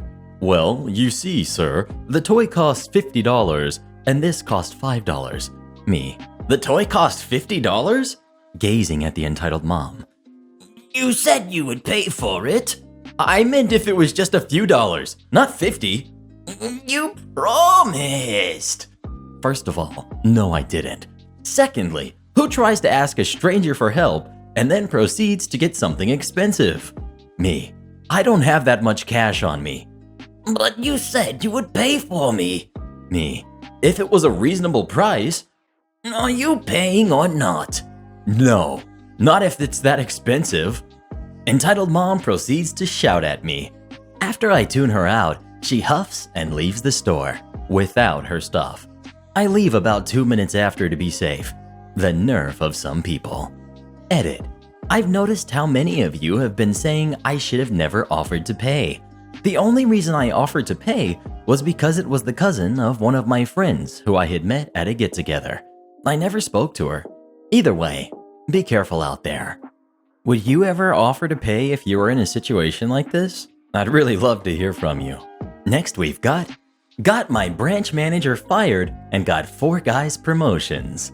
I worked as a security guard for a standard security company, but we were contracted with a petrochemical company to do security at their world headquarters.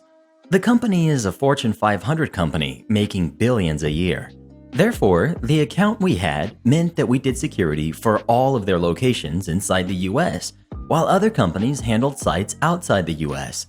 This account was worth around $30 million per year. I joined the company in March and things seemed great. My shift was very workable, 10:30 a.m. to 6:30 p.m. Monday to Friday. I spent most of my day doing paperwork and signing in other contractors and delivery drivers. Honestly, it felt like a pretty decent job. It didn't pay very well, but you can't complain when you sit on your butt all day. However, soon we began having a staffing problem. People were leaving and getting fired way too quickly. We were supposed to have around 15 guards, but we got as low as 9. This did not include the 3 veteran guards employed by the client company as they were separate from us. This is very important later. This caused horrible schedules. In a 26-hour period, I worked 20 hours, which I later found out is illegal in our state, and we would easily put in 60-hour weeks. Every single guard was working overtime. It caused havoc with our personal lives. My girlfriend even told me she was thinking about leaving me because out of the entire week, I would see her maybe an hour a day before I fell asleep, and we lived together. So obviously, some compensation was required. Overtime was decent pay, yes, but we wanted an overall raise. We got paid way too little to be working 70-hour weeks, 12 to 16-hour shifts, etc.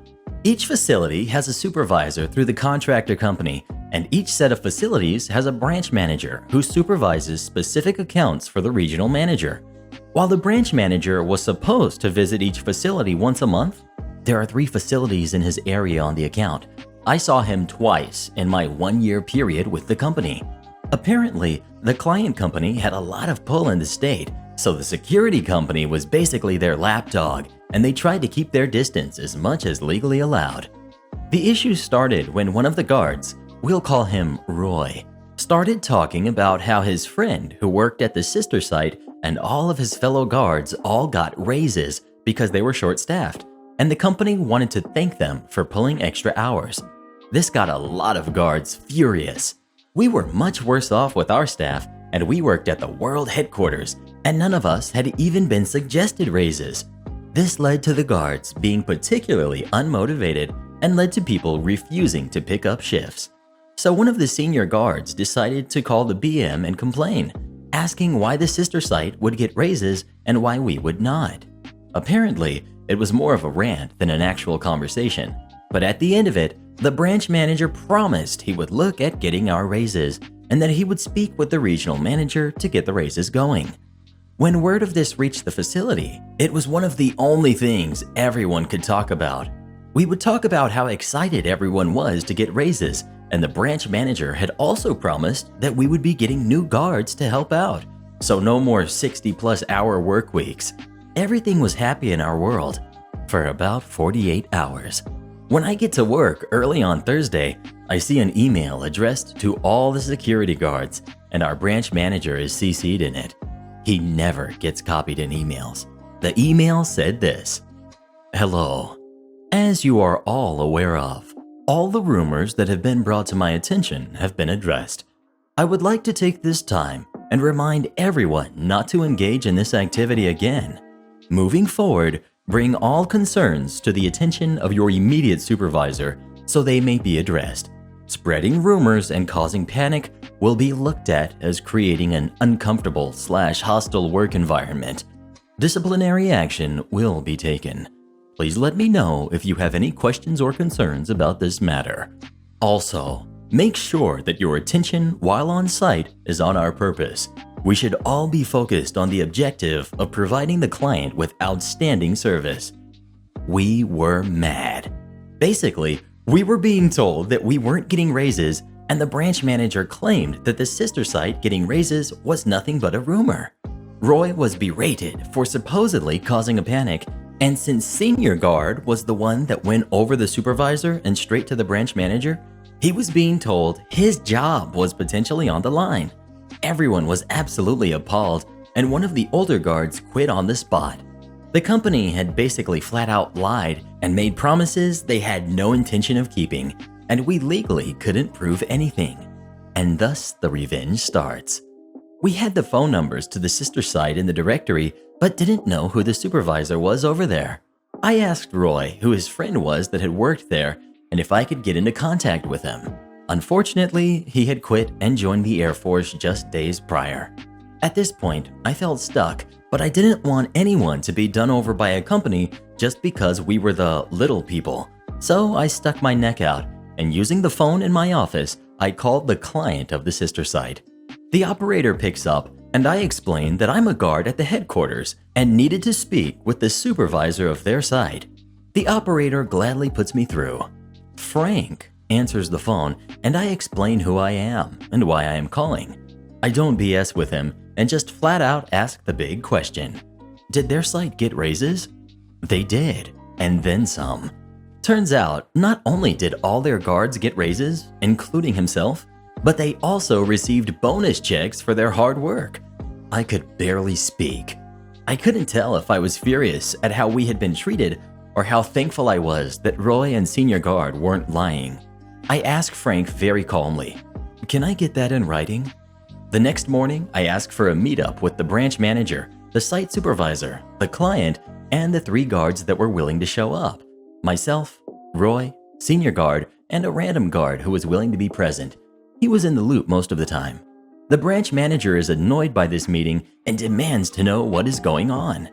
Senior Guard and I explain how we are here to address how employees were lied to and how we were being threatened because we wanted to be compensated just as much as the sister site. And on top of that, how all 4 of us would leave if this issue was not addressed. Client: "What are they talking about?" Branch manager: We have made it clear that the rumors have been addressed, and no such promises were made. This meeting is over. Me. Not so fast, sir. There is one other person that would like to speak with you. And in walks the knight in shining armor, Frank. We watch in amusement as all the color drains from branch manager's face. He stands there completely still, not making a sound. Frank smiles in an almost predatory fashion as he knows the slaughter he is about to partake in. Client. Who is this? Frank. I am the site supervisor for your other site.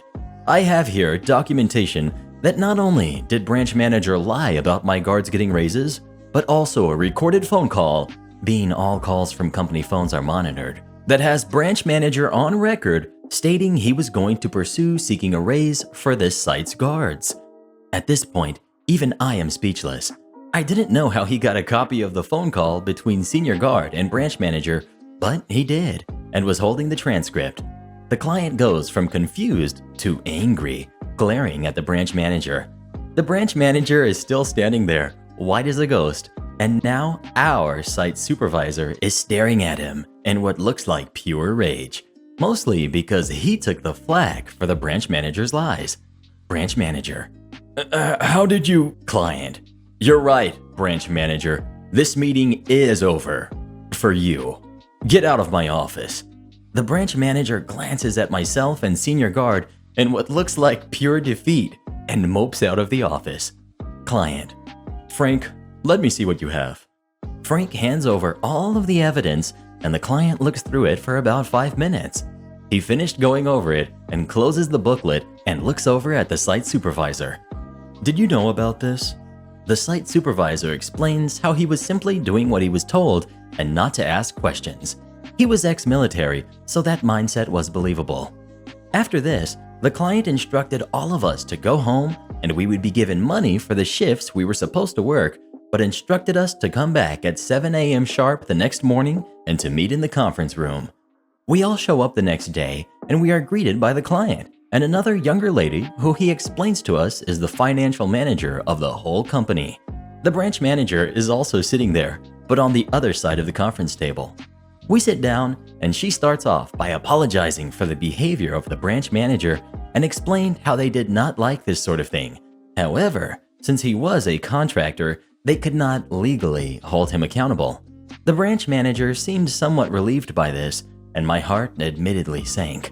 She said we could file reports against him and they would confirm them, but they could not partake in any form beyond that. Then the financial manager gives the big but. She says her offer is that we can work for the client personally as in-house security and not contractors. They said they would hire all 4 of us on the spot and we could start working tomorrow. This included full benefits, a huge increase in pay, over $20 an hour, and 6 weeks of vacation time a year. However, the offer only stood while we were in the room. The branch manager is fuming as he has just lost 4 guards. Of course, we all accept. She makes it clear, however, that we aren't hired until the meeting is over. Then the financial manager's attention turns to the branch manager. She explains that since 4 guards had just quit, that he was now in severe violation of the contract due to lack of staff and that they were using the break clause to terminate the account effective immediately. The branch manager tried to argue, saying that stealing contractors with the intent of using a break clause in a contract is illegal, which it is. Her response is something like this. Financial manager. You are correct, which is why these men are not currently employed by us. They left on their own accord and are unemployed. Since this is a severe violation of the contract, we will be dealing with this here and now. The branch manager is speechless at the perfectly deceptive and well-played loophole that the client company had just exploited, and was also told if they did decide to pursue a lawsuit, they would be allowed to legally bring the evidence of the contractor company's deception and blatant lies to its employees. The client and the financial manager spend the next 4 hours taking phone calls, and we can't leave the room. After they hang up on the phone for the last time, the client turns to the branch manager and explains calmly but firm, "Please step outside with me for a moment." He also gestures for myself and senior guard to stand up and follow them. We walk outside and the client smiles. OP, senior guard, would you please, as my security officers, escort branch manager off-site? His company is no longer associated with us. We gladly escort him to his car. 3 years after this happened, and all 4 of us still work there. We heard from another guard that the branch manager was fired basically as soon as he got back to his company's headquarters, and Frank was offered the branch manager position. He apparently responded by handing them his resignation letter. He went to move on to another security company overseas, and last I knew, he had been in France for almost a year. Our site supervisor was moved to another facility, but still works for the company last I checked. We loved working for the client, and all 4 of us became good friends. We all work similar shifts, so every Friday after work, we all go to the bar and have a good time. We also became fairly close to the client, so he invites us over to his house for special occasions. And yes, the security director for a petrochemical company has it big. Thanks to my job, however, I was able to save my relationship, take great vacations, buy a brand new, at the time, Chevy Silverado, and buy an actual house. So, to sum things up, don't mess with the security guard. Next we've got Entitled Dad Demands a Puppy. This happened a week or 2 ago. We had these entitled parents come into the shelter with their brood of kids. When I say brood, I mean like 6 or 7. I couldn't keep count as they were running around the shelter, acting like it was a playground and freaking the dogs out and upsetting the staff. Entitled Mom never really said much, just kind of kept in the back on her phone. Most of the interaction here was through the Entitled Dad, the focal point of the story. So they came in looking for a high-energy dog that is also good with kids. We asked them the basic questions, one of which is if they have other animals in the house. This is to gauge which dogs we can show them, as some dogs in our shelter will hurt another dog on sight. So we have to be careful. They have no other animals at home.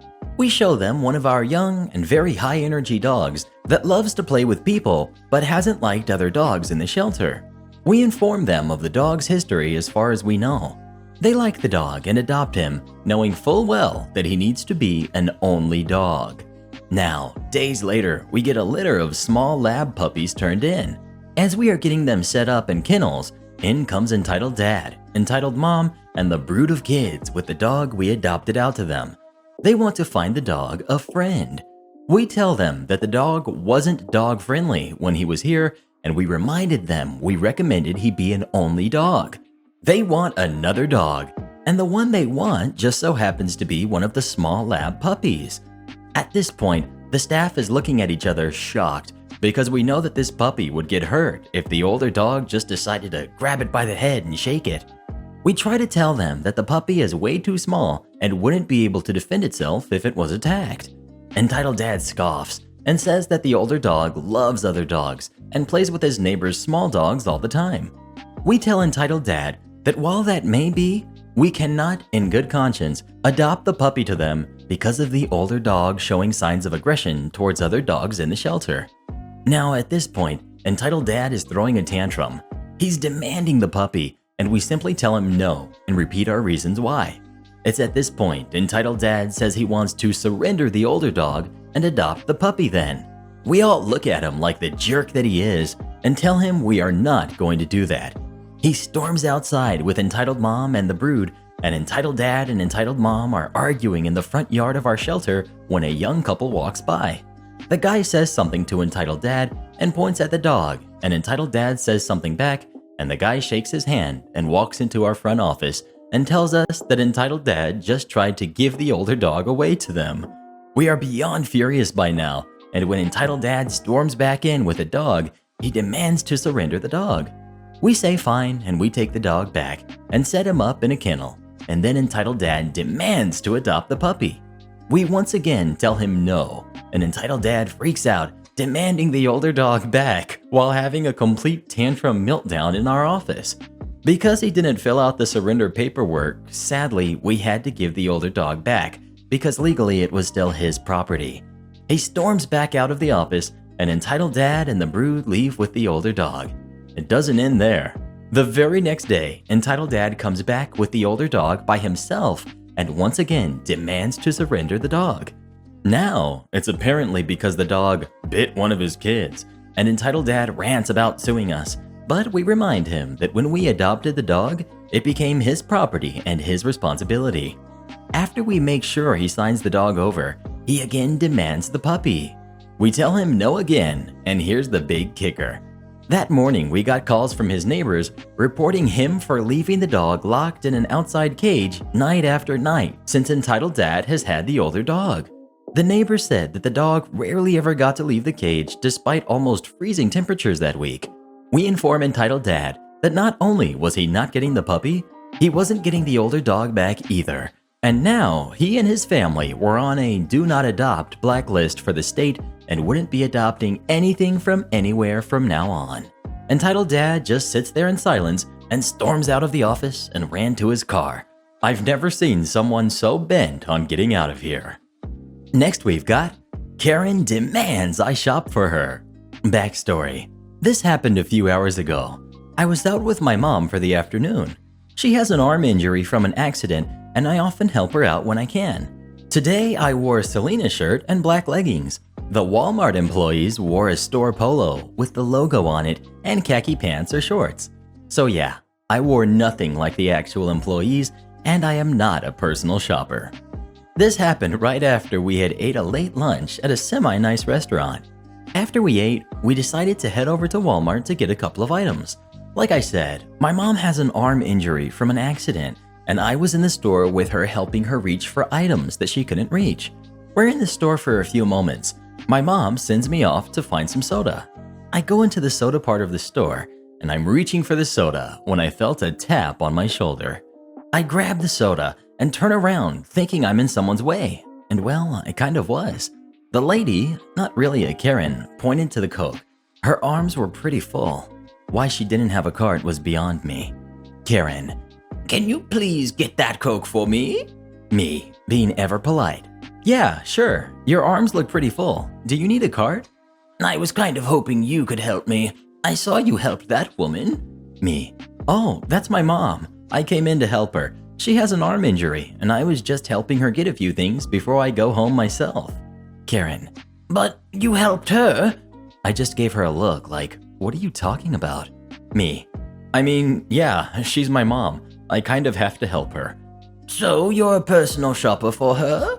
Me, laughing at that statement. Since it was kind of true, I often stop and get things for my mom since my mom doesn't drive and my dad works late, and I live nearby. Me. Well, you got that part right. I'm sorry I can't help you right now. I have to get back to my mom.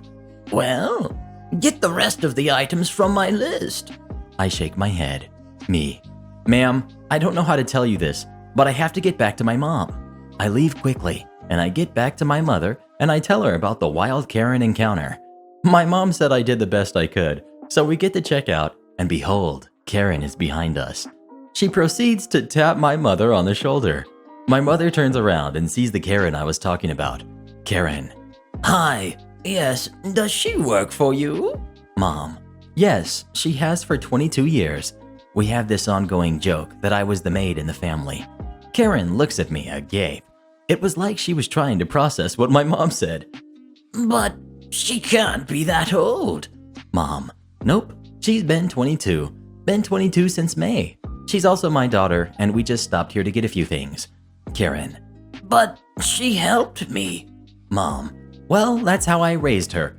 I'm happy she helped you, but we really need to get going. We check out and wave to the Karen, still looking very confused. Do this next. Tap here on your screen to come see our new podcast playlist, where you'll find thousands of hours of the best stories you've ever heard. Or tap the one on the right. That episode is specifically just for you, based on other videos you've enjoyed the most.